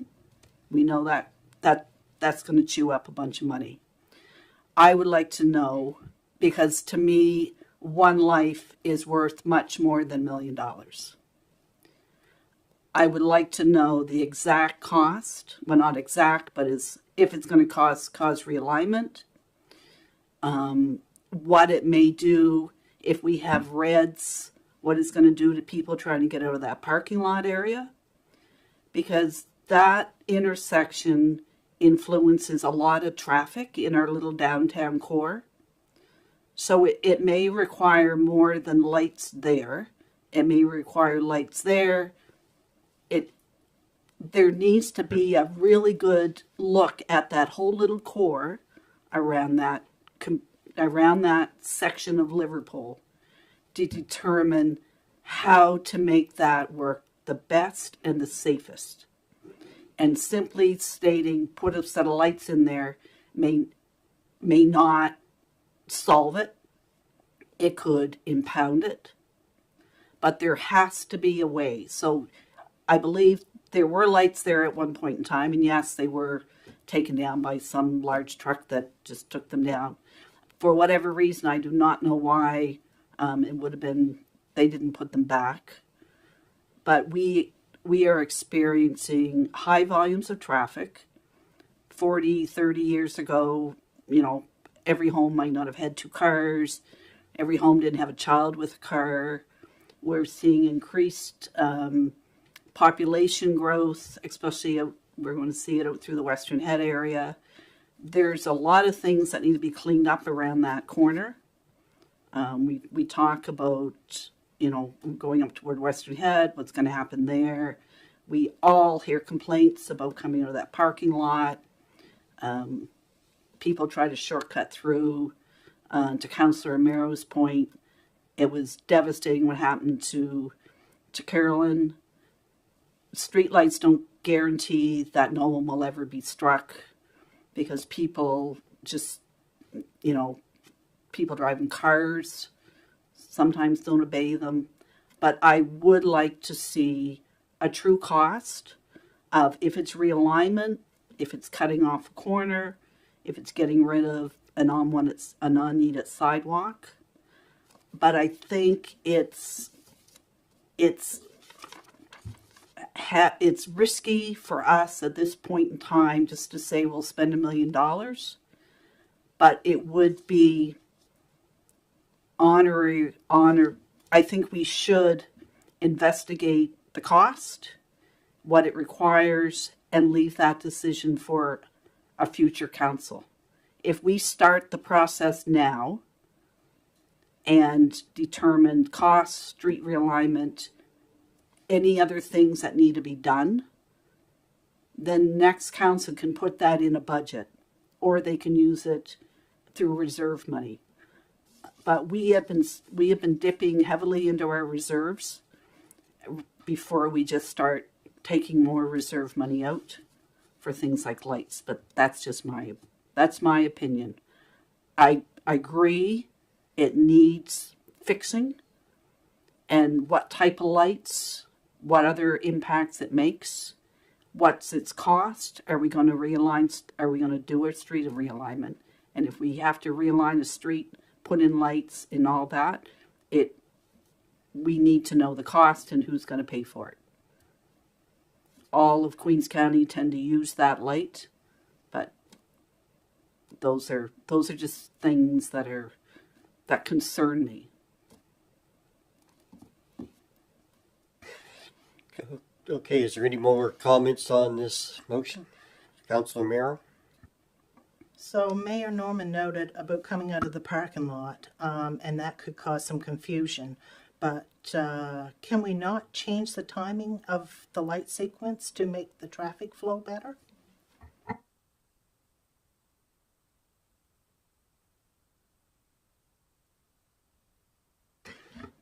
Councilor Charlton? Thank you. I did have some previous conversations with Mayor Mood in Yarmouth, and there was information provided that I did share with our CAO as well, that those things can be navigated and dealt with traffic flow. So I don't believe that is a concern.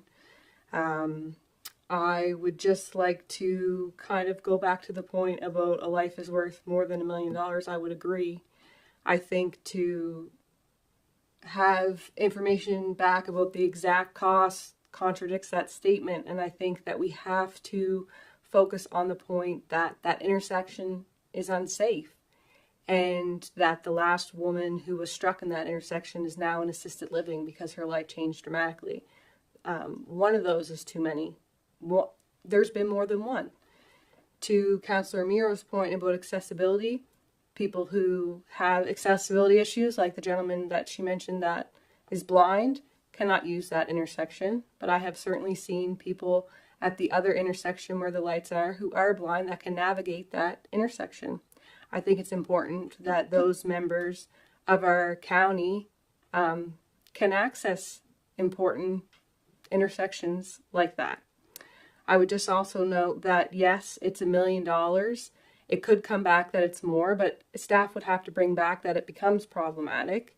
I also confirmed this morning with our Director of Finance, Ms. Bino, that we have $7.33 million in unspent accumulating surplus. To Mayor Norman's point, yes, we have spent a lot of money on surplus, but the Region of Queens had banked a lot of money. I think that to spend $1 million on something like this makes sense, and we need to make it safe for our residents.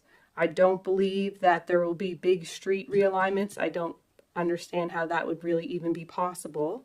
However, I just also want to go back to the point that this motion that I've put forward is for us as a council to consider at the October 8th meeting. So there's about 4 weeks or so for everyone to have a second sober thought and to really think about this.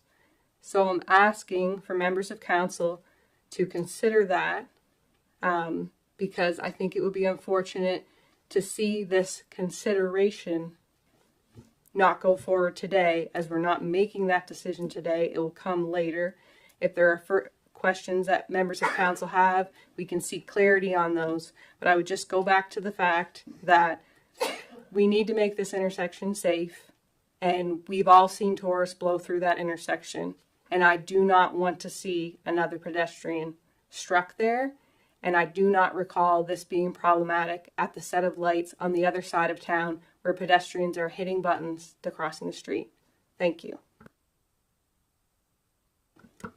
Mayor Norman.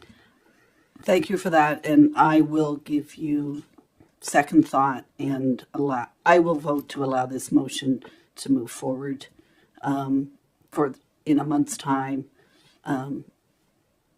Thank you for that. Any other comments before we? I understand that nothing is going to guarantee people not getting struck in that area, but it lessens the probability. And the higher level of control we have in that area will result in a higher level of safety. Thank you. Okay, any more comments before we vote on this motion?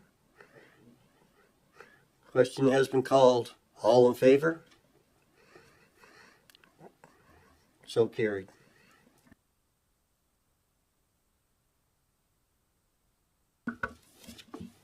And because dangerous and unsightly had been listed as 8.5 and we did our agenda changes, we didn't change that up. We're actually at financial review, which for the purpose of minutes will be 8.5 financial review Q1. Director Vino.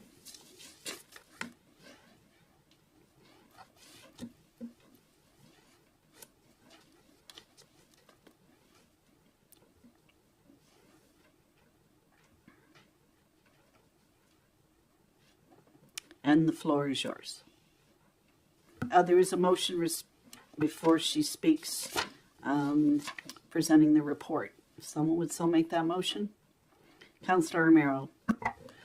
I move the Council of Region of Queens Municipality receives the report titled Financial Review Q1 for information. Seconded by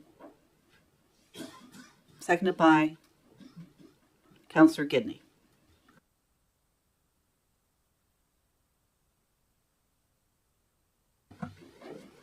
Good morning. So we have two reports. We have the staff report, which is my supplementary report, and then we have the financial statement, which I will try and relate them both, one to the other. So we'll start with the revenues, and that's page 1, taxes. As with all of my quarterly reports, I just try and draw your attention to things that might look a bit off.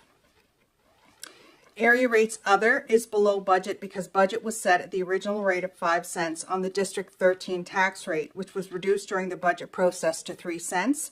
The budget was not adjusted to reflect the decrease in revenue. Nova Scotia power tax was received in August, so that's why it says there's none here, but just it's $1.2 million, so I just want to let you know that we did actually get it in August. Nova Scotia Power, the HST rebate is higher than budget. This is set by the province. Deed transfer tax is currently running at 70% of budget for Q1. As council will recall, deed transfer tax is always that floaty number. We took it to the Audit and Internal Control Committee last year for recommendations on what we budgeted, and we're currently running about 30% below budget. So let's turn the page to page 2 of both reports. Grants in lieu. Grants in lieu are typically received Q3 or 4. Section 3, service provided to other governments, running under budget by almost 30%. Last year's revenue was tracking slightly over budget at the end of Q1. Section 4, sales of service. Parking meter revenue is down. We only collected it once in the quarter, so we're hoping that will balance out next quarter. Landfill and recycling revenue tracked below budget to date, about 30%. Section 5, Other revenue from own sources. Return on investments is below budget. However, interest revenue is only recorded when GICs mature and at year end. The majority of operating cash has also not been invested in GICs this year, and interest rates have been dropping faster than budget. Rental income is higher than budget as tenancy was uncertain at the time of budget. There will never be postings against the vacancy allowance. This is something new that we brought into the budget last year, remember? There will never be postings against this number. These vacancies create a decrease in the wage expense that are reflected as reduced expenditures on their respective budget lines. Okay, now I'm at, sorry, I should have told you to turn the page. I'm at page 3 of the reports. Conditional transfers, the majority of this funding comes in at the end of the year. And Section 8, other transfers, this is where we transfer funding from the reserves. So we've transferred funding from the Liverpool Business Development Center Reserve to offset the cost to date on the HVAC project, with the remainder coming out of surplus. So we had $56,881 left in the reserve, so we've pulled that out. And we've taken $92,467 from the surplus. Project cost budgeted for this year is $1.8 million. These expenditures for Q1 are on page 7. Page 7, and included in the line Liverpool Business Development Center. So you'll see in page 7 when we get to the expenditures. Okay, so that's revenue. Does anyone have any questions on the revenue? Okay, we'll keep going. Expenditures, Section 9, General Government Services. Travel is just a reminder that's council related, all mileage for meetings claimed by councillors and the mayor. The administration is down because we have current staffing vacancies, as you know. Taxation, reduced taxes is our low income tax exemption, so 72% of the budget has been dispersed to residents to qualify, so that's good. And we continue to get those applications daily. Other government general services, Queens County Transit, funded at $50,000 this quarter, which was dispersed. So Section 10, the next page, page 5, protective services. So that always looks higher if you look at the fire departments because we distribute 50% of their entire grant in Q1. So we're on track there. Section 11, transportation services. Small tools include $17,000 of safety equipment. As you know, council's prioritized safety for this budget year. Roads and streets is under budget as the Liverpool study has not been done. The 182,501 that's in the capital investment budget. And no de-icing materials have yet to be spent for that quarter. Keep in mind this is April, May, and June. If we're spending de-icing materials, we have bigger problems. Section 12, environmental health, that is on page 6, and there are no significant variances of concern that I identified. Let's turn to page 7. Environmental development services, environmental planning and zoning administration are under budget due to vacant staffing positions. Section 15, recreation and cultural services, no significant variances of concern. And that takes us to section 16. These are transfers to reserves from operations, budgeted transfers from reserve, the sidewalk reserve, first responders, landfill equipment, general equipment, and second generation landfill. In future reports, the unbudgeted expenses approved by council will be broken out here. There were none in Q1. So what I'm going to do here is when council approves an unbudgeted expense, rather than include it in the expense line where it gets kind of buried with everything else, I'm going to break them out separately here so that you can see what you have already posted against the accumulated surplus. So for example, in Q2, council approved the $51,000 and change funding for the autism playground. So you'll see that here in Q2. And also, I believe there's a $21,000 trailer that Director Grant came to council for approval, and that will also be here. So you'll be able to see it. At the end, when year end comes, I have to move them back into the expenses, but for transparency reasons, I think it will be good for council to see exactly what you have approved for the quarter. Is everybody okay with that?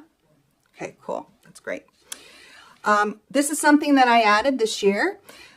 And I would like to thank Director Grant because he gave me all of these updates, because I know council, we have a lot on our plate in terms of capital investment. So these are the capital project updates.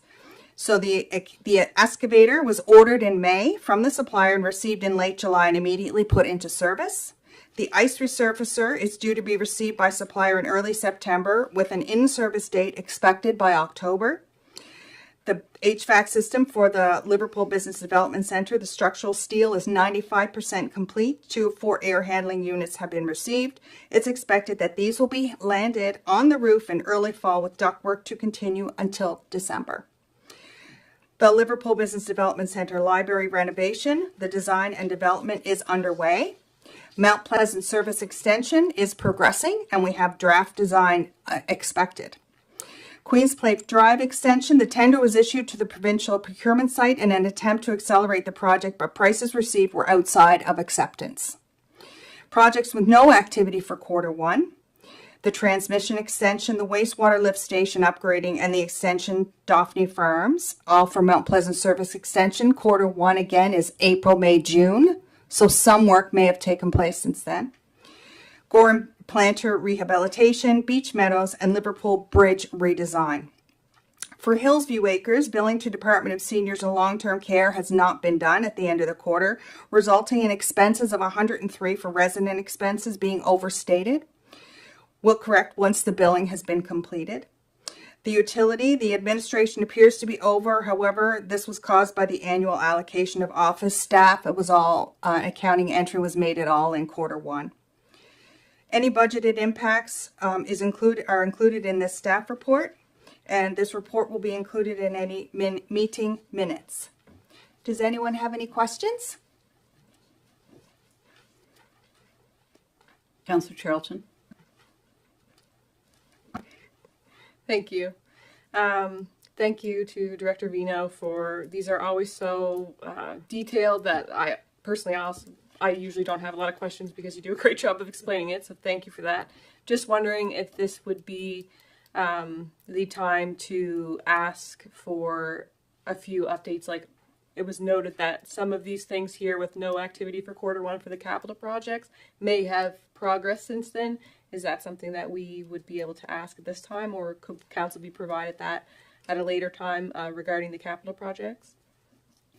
I would say that where Director Vino is our finance, and those capital projects are under, most of them are all under Director Grant, that perhaps he could provide us an update on those.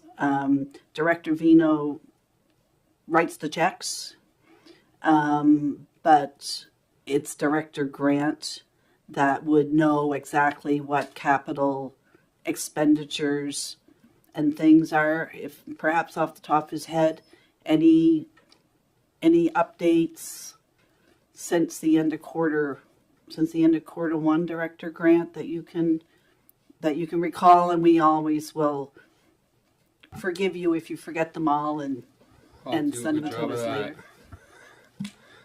So I guess with regards to the 6 that are marked down as no activity, there is activity by staff occurring every day, but there's been no financial impacts would be, I guess, the update to this point. I did have a question to Director Vino about the fiscal things that you mentioned that need to be included, that we, for accumulated surplus spending. Because we also in May did the $15,000 for the drainage ditch. And I realize your department has been very understaffed, but there's a couple others, like the solid waste operational manual, which we didn't budget, was $30,000 accumulated surplus, and then the gray box overflowing plan. Perhaps we haven't spent anything yet. And I guess my question is, do you put them in as we make the motions, or when the money actually gets spent? Or will you be putting them in as the motions are made? Or, for example, the gray box overflowing plan, that money, we made that motion in June, but I suspect nothing's been spent toward that yet. So when would they go in? So in a perfect world, my plan is to include both And I will include the expenses that have not yet been incurred when I have a chance to go through all the council meetings and make a list. I just haven't had a chance to go back to that. So what you're seeing here is actual costs that have been incurred. So when we see a bill, it's going to be here. But once I get a chance to go back and start making that list, I'll include a section here that breaks those out, and I'll put estimate, because of course we won't have the bill yet, because I want council to have all the information. But to your point, no, it doesn't include the ones that you have already approved, but we haven't incurred yet. Okay, because we all know from the Municipal Government Act that we're supposed to live within the budget that we set. And any budgeted items are supposed to be brought to attention. And then the province, when it's done, does its year-end review of us, it tends to frown on them. So that's why it's important to keep in check on budgeted items. Any questions to Director Vino? Councillor Gidney? No questions, just thank you. Great report. Thank you very much. And seeing no other questions, I will ask for the question on accepting the report for information. All those in favor? Unanimous. And thank you very much, Director Vino, for all your efforts, and looking forward to when we have a manager to help you with your huge task. All right. Payment of taxes. No, the financial review. I've got an old copy. Yeah, it's the camera. So no one gave me a new copy. So. I can print one out. Okay. It's 8 Cameras. security cameras. Yeah, I don't know what happened with this agenda, but. All right. So we are it's 8.6 camera review.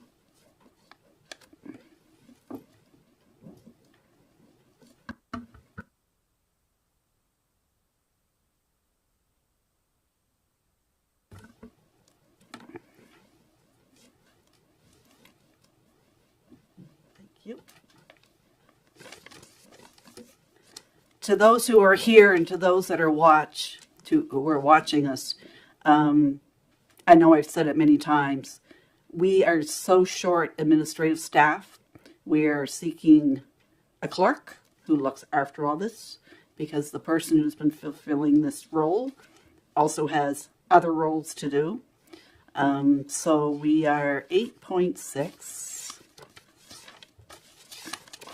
And there is a recommendation respecting the report. If someone would so make that.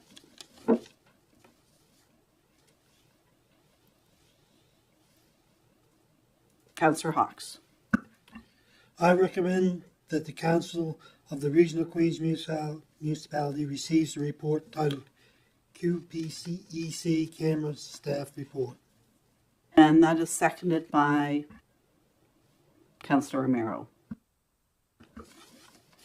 Go ahead, Mr. Wynott. So, the background on this is we submitted put out an RFP for cameras for Queen's Place in May of 2024, inviting qualified vendors to submit proposals.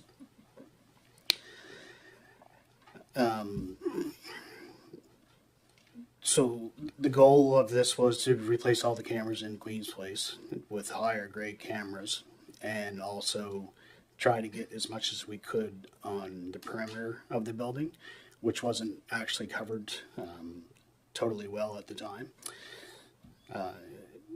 when the initial cameras were put in. So the budget was for $25,000 for the project based on initial estimates, and all proposals exceed this budget, with proposals ranging from $46,000 to $85,000 due to a number of factors, including new conduit, new cabling, and a revised scope to go from 36 cameras to 44 cameras. So the current camera system at Queen's Place uses outdated technology, and which results in a poor image quality. What we would like to do is upgrade this to 4 megapixel cameras, so the image quality is better, especially in the still image shots. So staff recommends increasing the budget for the fiscal year and moving the project forward. This will allow staff to address safety and security shortcomings of the system promptly, and conducting a new RFP next fiscal could even be higher costs without improvements to what's already been proposed. This would result in an overall cost of $80,000 plus HST.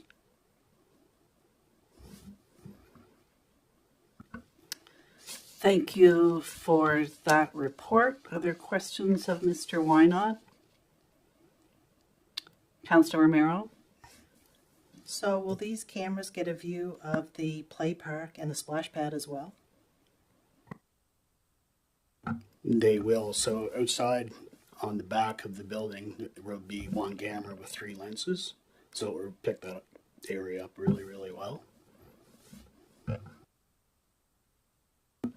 Other questions? Councillor Charlton? Thank you. I do recall us having a conversation previously about this exceeding the budget. I'm just wondering if that could be clarified. So was this tabled and brought back? Because I can't recall the specifics of it, but it's feeling deja vu-ish, you know? Yeah, sorry, and we probably should have noted that at the beginning. So there was a report, I'm going to say July 14th, I think that was when I was off, that came forward. However, I think we needed to provide more clearer information to council before making that decision. So that's why we have a revised report clarifying exactly how much we're asking for, exactly why we're doing it, and what the background is, which I think was needed in order to make sure that when council makes a decision, they're fully informed. Thank you. So just to clarify, there were no funds, additional funds allocated for this, and we were just waiting for clearer information to come back before we decide to allocate additional funds?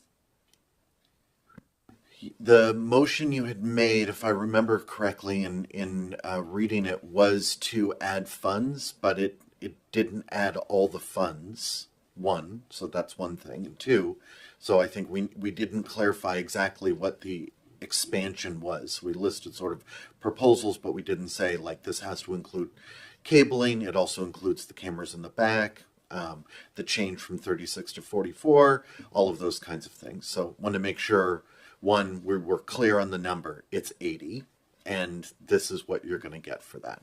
Yeah. Sorry for the confusion. My mistake. Other questions, comments?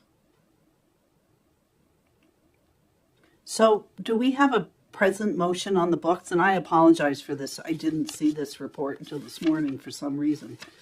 Do we have a motion on the books? Do we already have a motion on the books from July 14th that dealt with this subject? Yes, or it was to consider at a next council meeting. So this is a okay. revised report clarifying exactly what we're asking for. Okay. So again, it was a discussion, but because the nature of the report has changed enough, it was important to make it a discussion again. So this is basically a new discussion with the amounts in it. Correct. So within this report, there's a following recommendation that should probably read that we consider at our next meeting this, because this is in discussion item. You can make either motion that you want. Yep. Well, I'm just trying to keep the field the way it should be, because the previous discussion was a little different than this one without the amounts, and this item is in discussion item with a recommendation. It does not include where, if we're going to go from 25 to 80,000, where's the difference coming from? I know Queen's Place doesn't certainly have a reserve. So is it accumulated operating reserve? Where does the where's the difference coming from? Accumulated surplus. That's really the only place you can take it unless you want to borrow it, but I wouldn't borrow that amount. Okay. All right. That's my questions about the report. Any other questions about the report? Joanne, did you have something to add?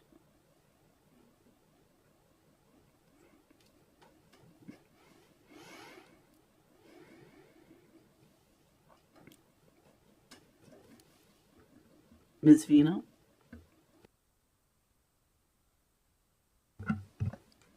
I just wanted to remind council, we do have that $25,000 that is allocated in the budget for this equipment.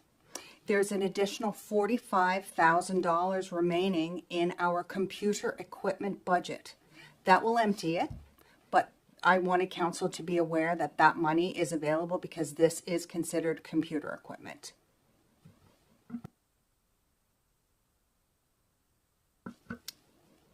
Councillor Charlton? Thank you. I have pulled up the agenda from, it was July the 9th. I haven't had a chance to find the minutes. The minutes aren't posted on our website, but I can go back through our email. However, I can't see the minutes, but I just want to bring to the attention the recommendations that were put forth because we might be putting another motion forward to your point. So there was a motion to accept the report, as there always is. The second motion read that the Council of Region of Queens Municipality increase the amount allocated for this budget by $54,689.72 to cover the costs of hiring the preferred vendor and maintaining security and safety for patrons of Queens Place Amare Center. The third motion read that the Council of Region of Queens Municipality may also consider, if the budget cannot be adjusted, the second option to modify the scope of work as a feasible alternative to ensure some level of security enhancement with the current financial constraints. So I'm not sure if there is a staff person that's able to pull up the July 9th minutes just to confirm if we already have allocated those funds, because to that point then I would assume that we would not have to make that motion again. But if I see your light flashing, so I'll turn off mine. So I believe that the actual minutes from that meeting differ from what was in the report. And we can get a copy of the minutes. Obviously, it's probably not the time to bring it up now, but the motion can clarify the amount. Obviously, we're not adding 54 on top of 50. Again, I would go back to, we need to make sure that council had all the information to make that decision. So this motion, you can say that it's rescinding the other one or not, but we understand what council's intent would be if they made this. I really would prefer council to be of clear mind and understand exactly. So let's just take 10 minutes again, get those old motions out. I believe it was the second one we made about increasing to the amount that, because it was pinpointed at 79,000 and now it's 80. So let's just get a look at those minutes to see what they reflect before we do something that we might have already done. And we'll take a break.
Okay, we're ready to go back again.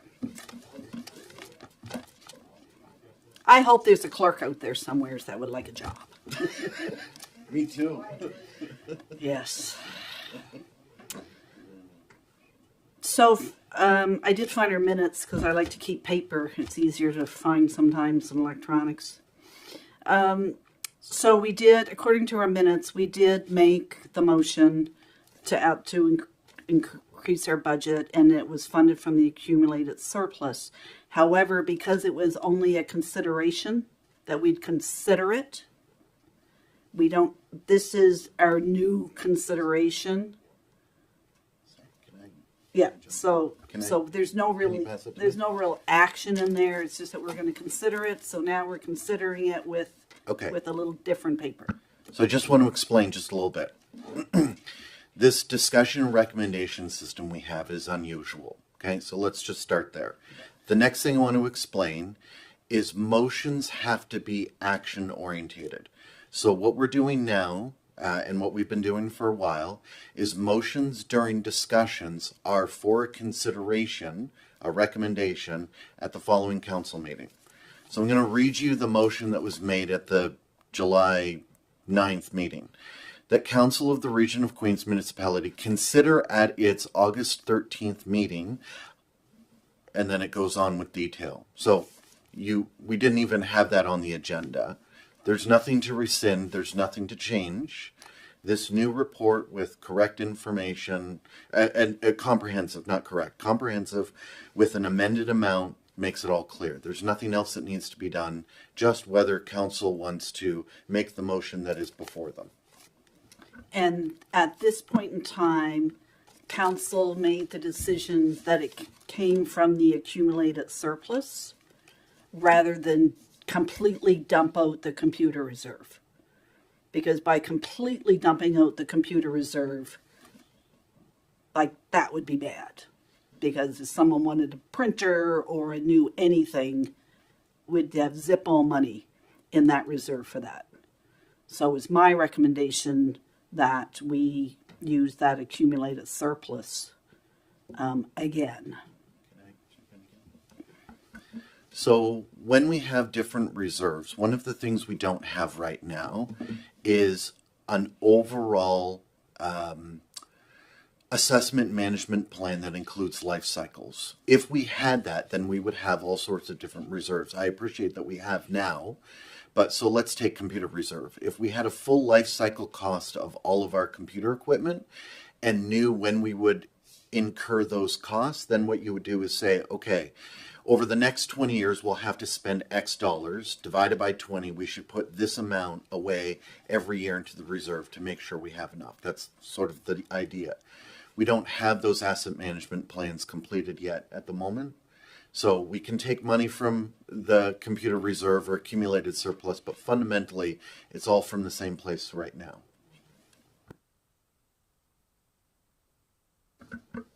Councillor Charlton. Thanks for that explanation.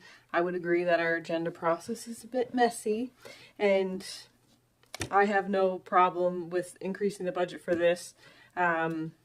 I recognize there might be some members around the table that may, because it's under a discussion. I think because we had talked about it previously, it would have been better placed under the recommendations. But again, we can make motions. This is not new. We've had that information before.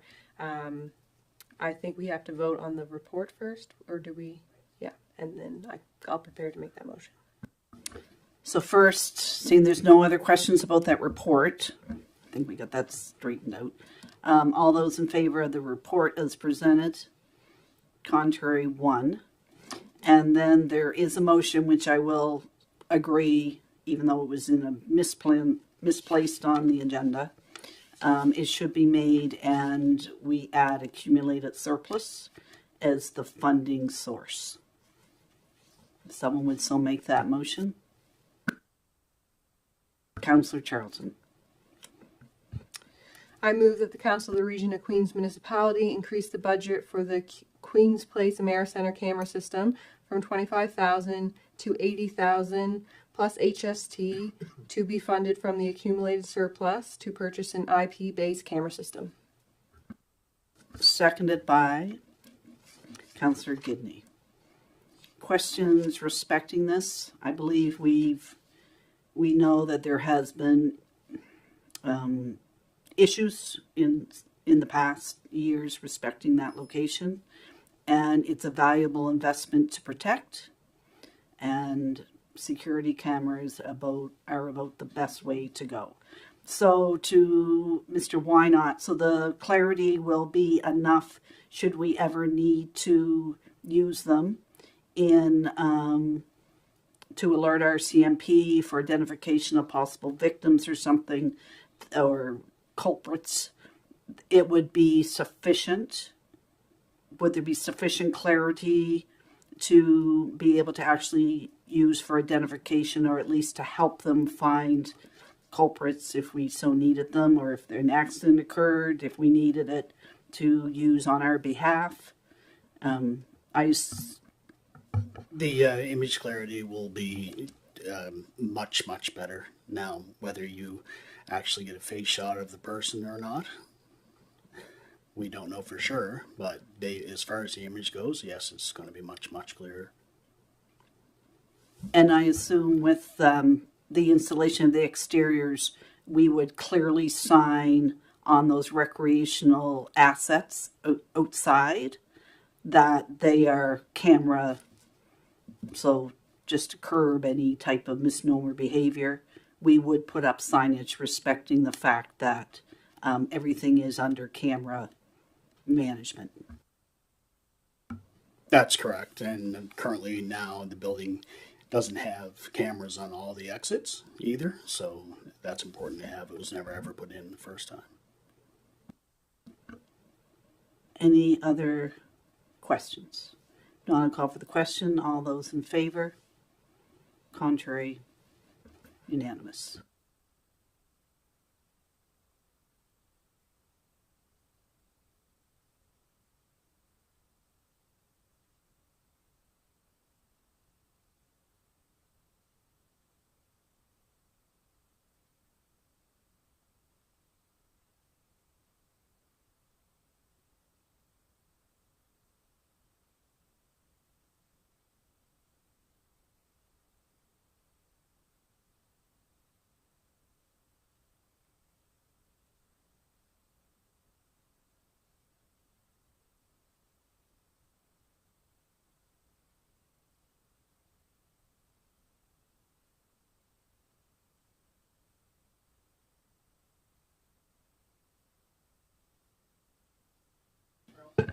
Oh, Councillor Charlton.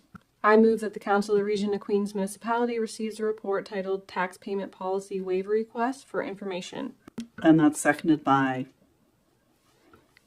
Councillor Romero. CEO Jodry, we had a speaker this morning who addressed a concern respecting what happened, and I know this paper is a way to address the situation. There's two matters that are covered in this report. One's about people who say they didn't receive their tax bill. Well, that's a separate issue. But could you explain the report, and perhaps with focus on an overdue account that had been paid, but paid in an incorrect to an incorrect account number?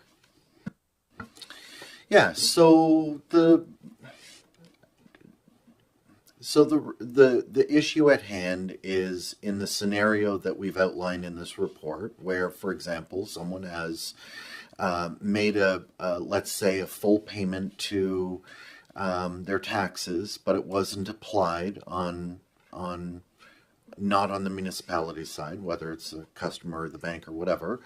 And so really the question becomes, our practice up to this point has been based on this policy that was established a little while ago, when maybe interest forgiveness was maybe not was maybe more subjective. So sort of that's why we're sort of taking a harder line.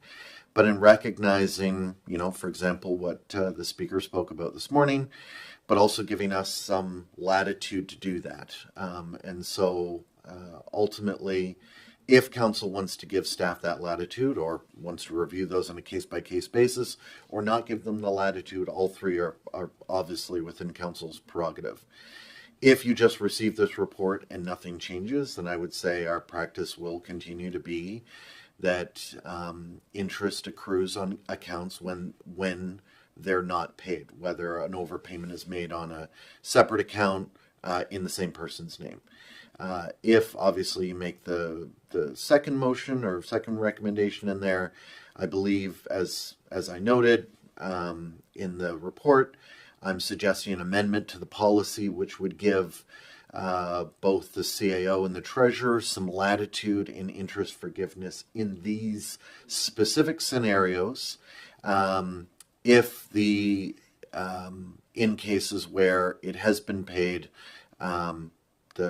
the property owner, once realizing what happened through notice, then immediately rectifies the issue, then this would give us the ability to then address that without any further councillor involvement.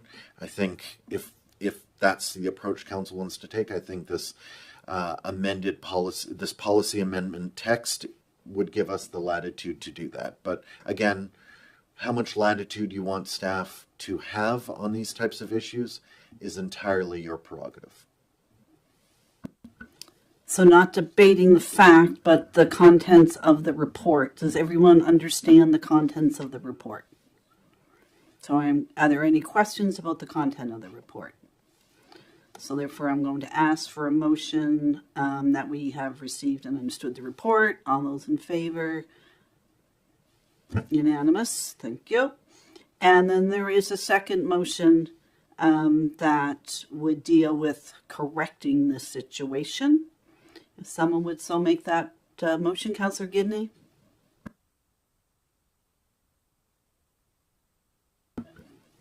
Councillor Charlton. I move that the Council of the Region of Queens Municipality consider a motion at the September 24th, 2024 meeting to amend Policy 4, Payment of Taxes Policy as outlined in this report. And that is seconded by Councillor Hawks.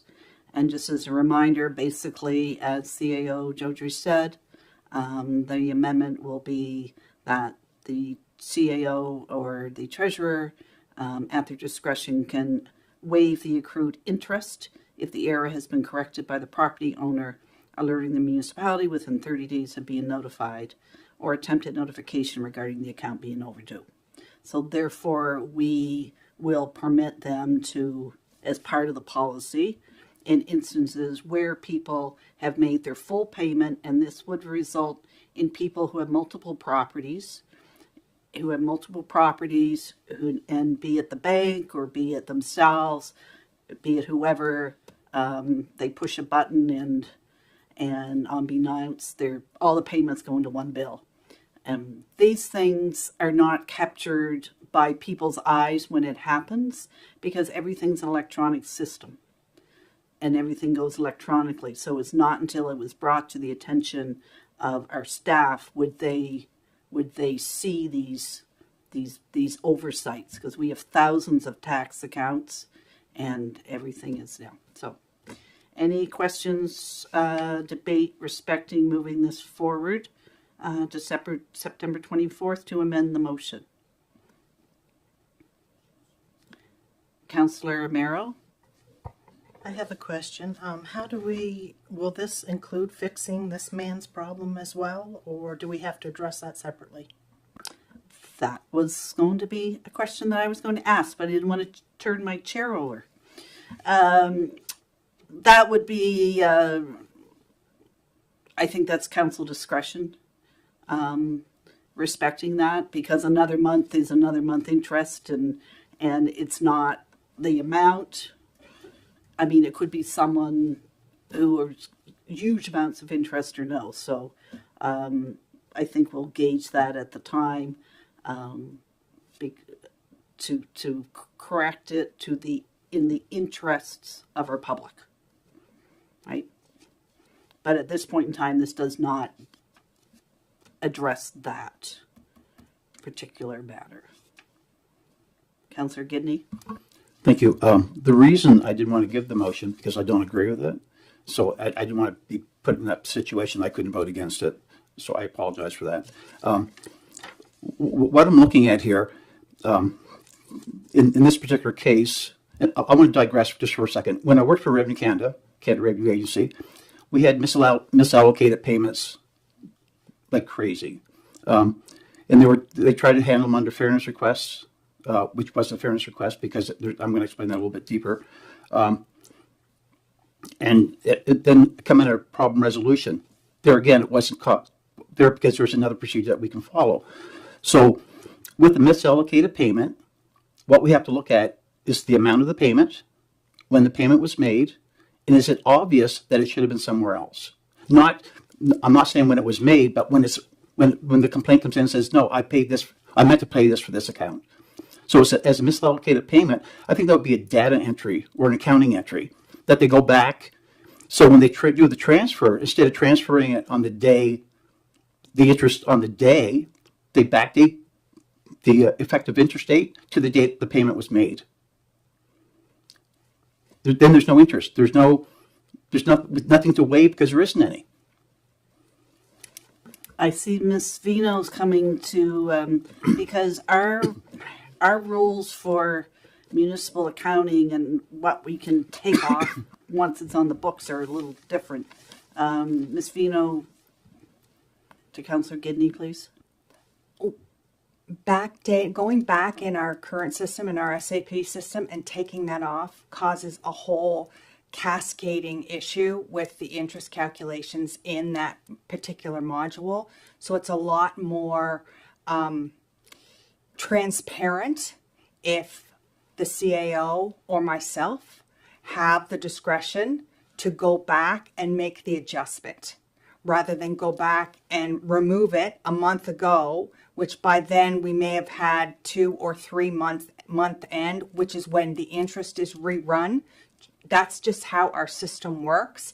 And in order for it to be as transparent as we can for audit purposes and for council, it would be best if we just make the adjustment in this case when council passes the amendment to the policy. I would just go in or have my staff go in and we would make the adjustment right then and there on that date. At that point, the interest stops accruing. Because if we go back and adjust it 2 months back, SAP doesn't like it because after 30 days, interest was charged on that interest that you've now removed. And it doesn't like that at all. So that's why this way is the best way for the system that we have. I can't speak to what CRA could do, but ours, yeah.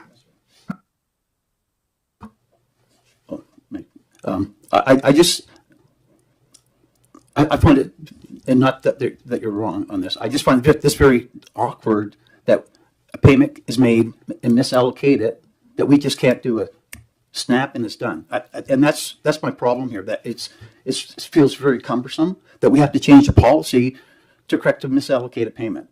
I just find that very...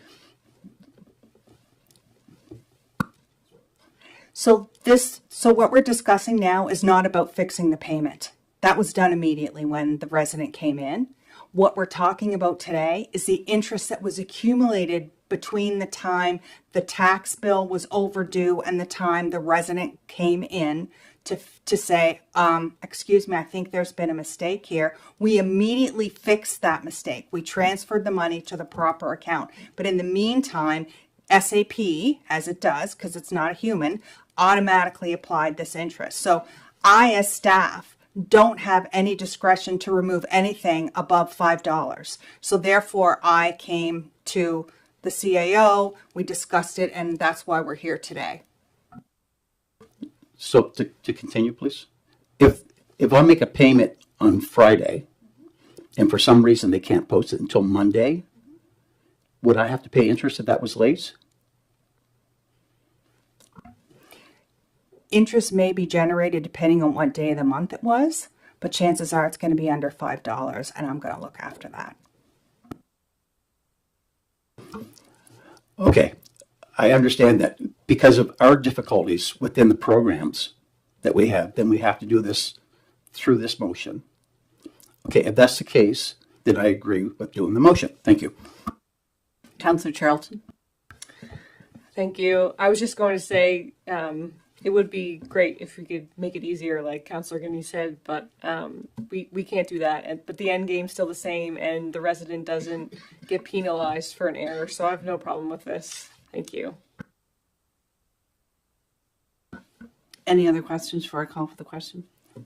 And one other comment, that the situation that we're dealing with today, I think that should be resolved under this and not, so we can sort of backdate this one, for example.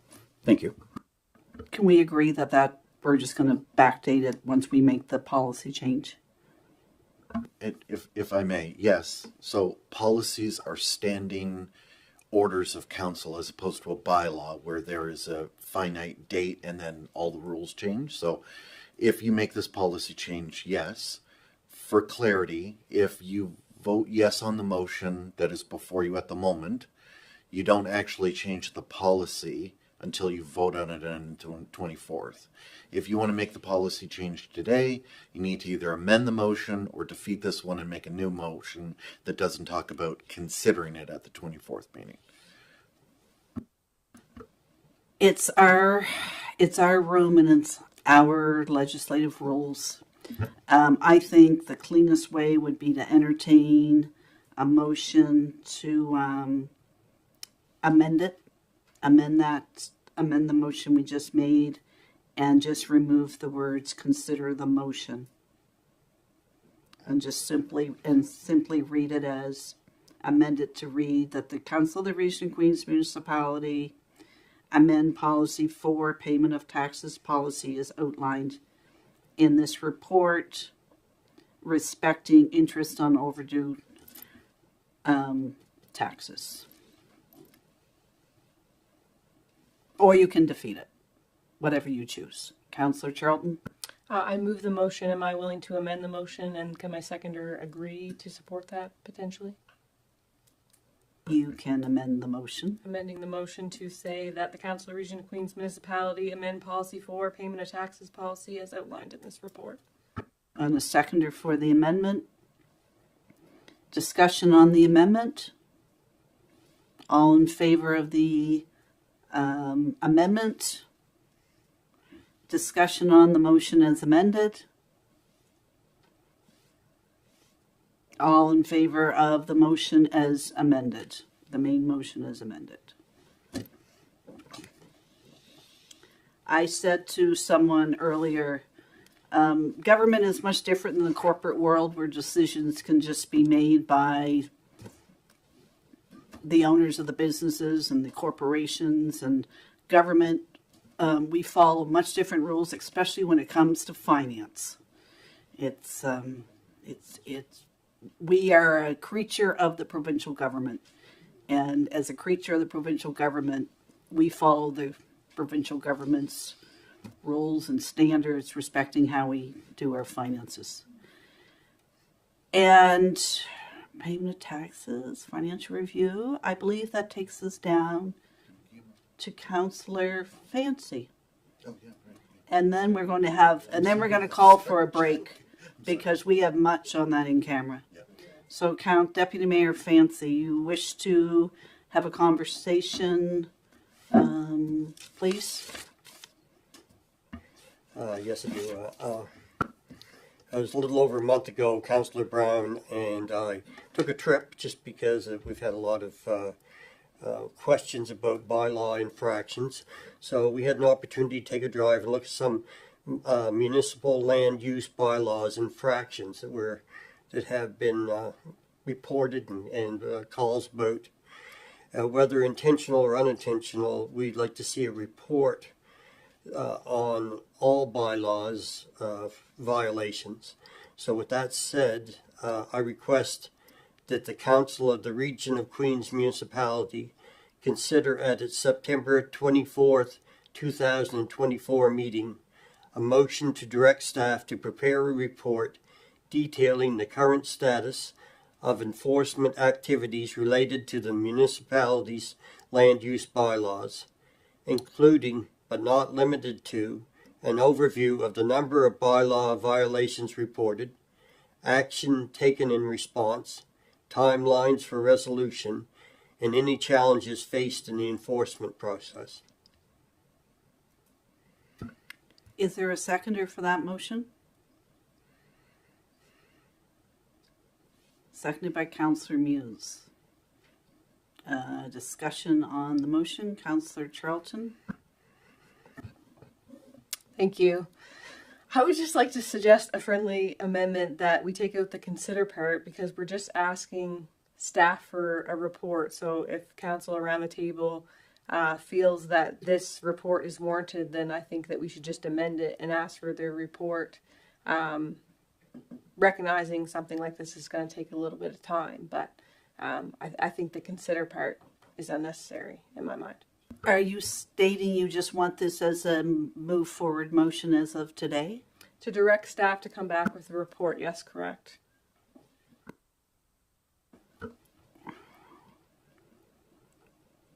So who's going to amend that?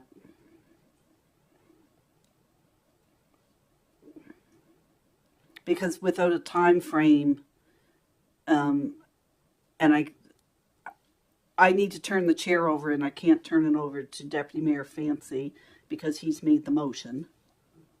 So he's made the motion. He wants to speak on it, but I would like to speak against it. But is it just a friendly amendment? Can we just say it's a friendly amendment to get rid of the consider edits, and therefore we're making it a main?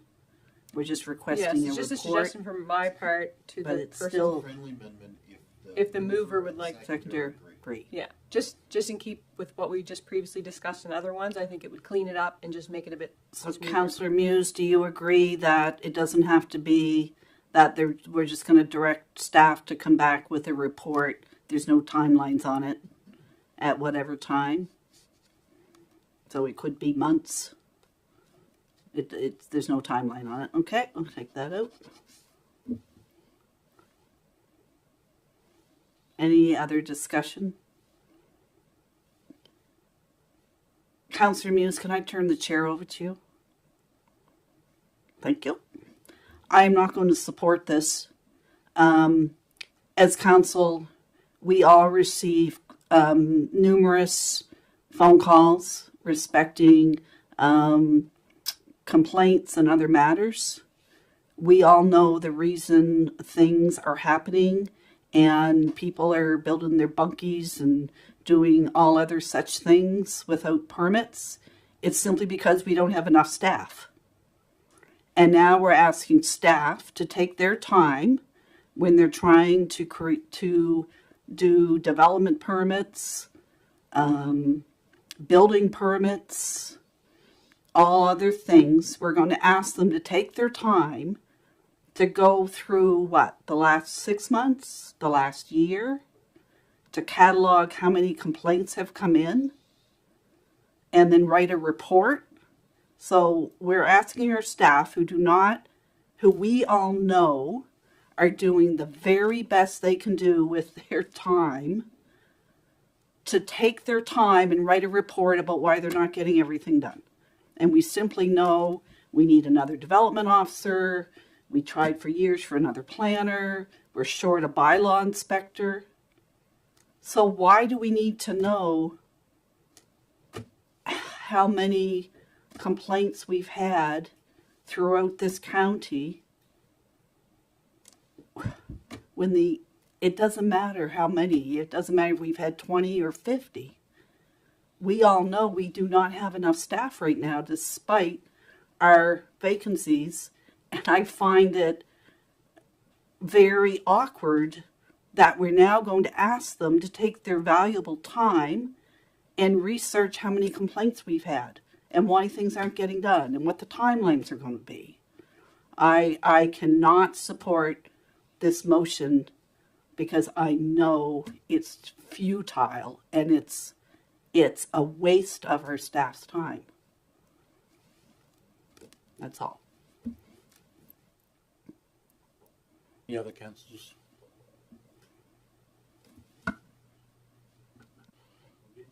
Thank you. I agree that it would be nice to have this report, but I also agree that the timing would be a bit much, and I think to do it within 30 days, 60 days is not appropriate at this point in time. And I do think it's a good idea to have this information, but at the present time, I just think it's bad timing. So again, I cannot support this. Thank you.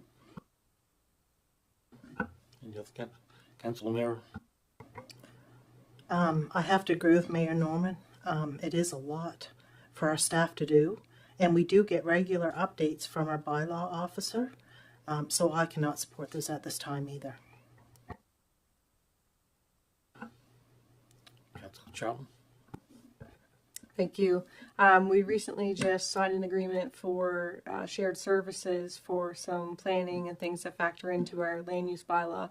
So I think that we will see progress within that because we have signed this joint service agreement where we will have more building inspectors and things like that. So I understand the intent of it, and I don't think they're, just trying to get a better understanding to Deputy Mayor Fancy's point, but I would agree that it doesn't make sense to ask for this rate at this time.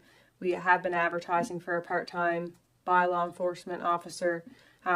We need that person back to be able to increase our enforcement again. And so I think that although the intent, was not to burden staff, I think that it just doesn't make sense. So I won't be supporting this either. Thank you.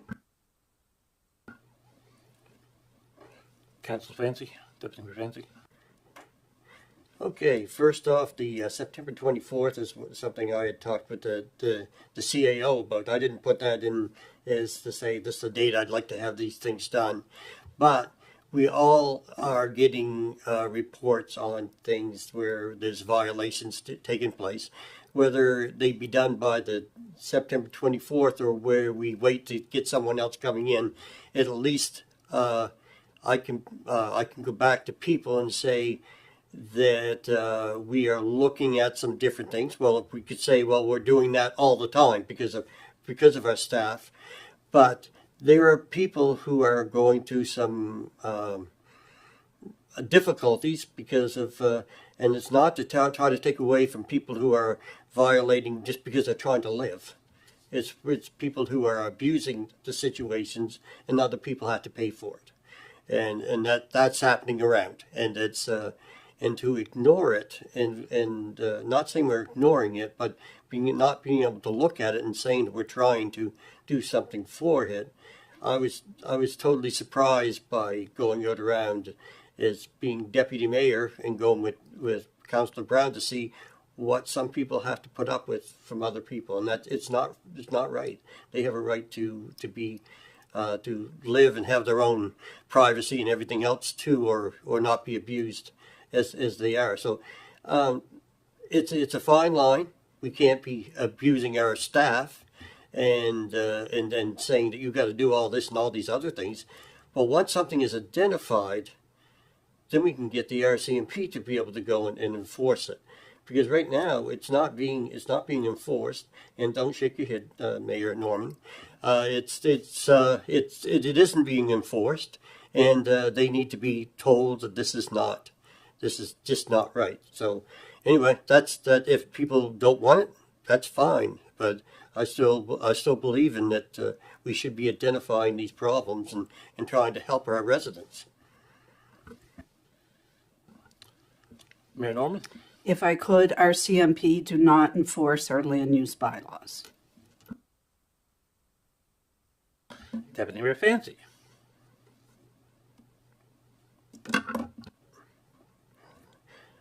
No, they don't. But if we say something is going, there's an issue, and we say they're breaking our bylaws, we can have the RCMP go look at things. Yes, we can. Any other councillors? Okay. The motion. All those in favour of the motion? Opposed? Motion declined. That takes us to a motion to move in camera, moved by Councillor Hawks, seconded by Councillor Gidney. We move in camera, and we're going to have to take a lunch break. There's many items on that list, and about an hour and a half. How long?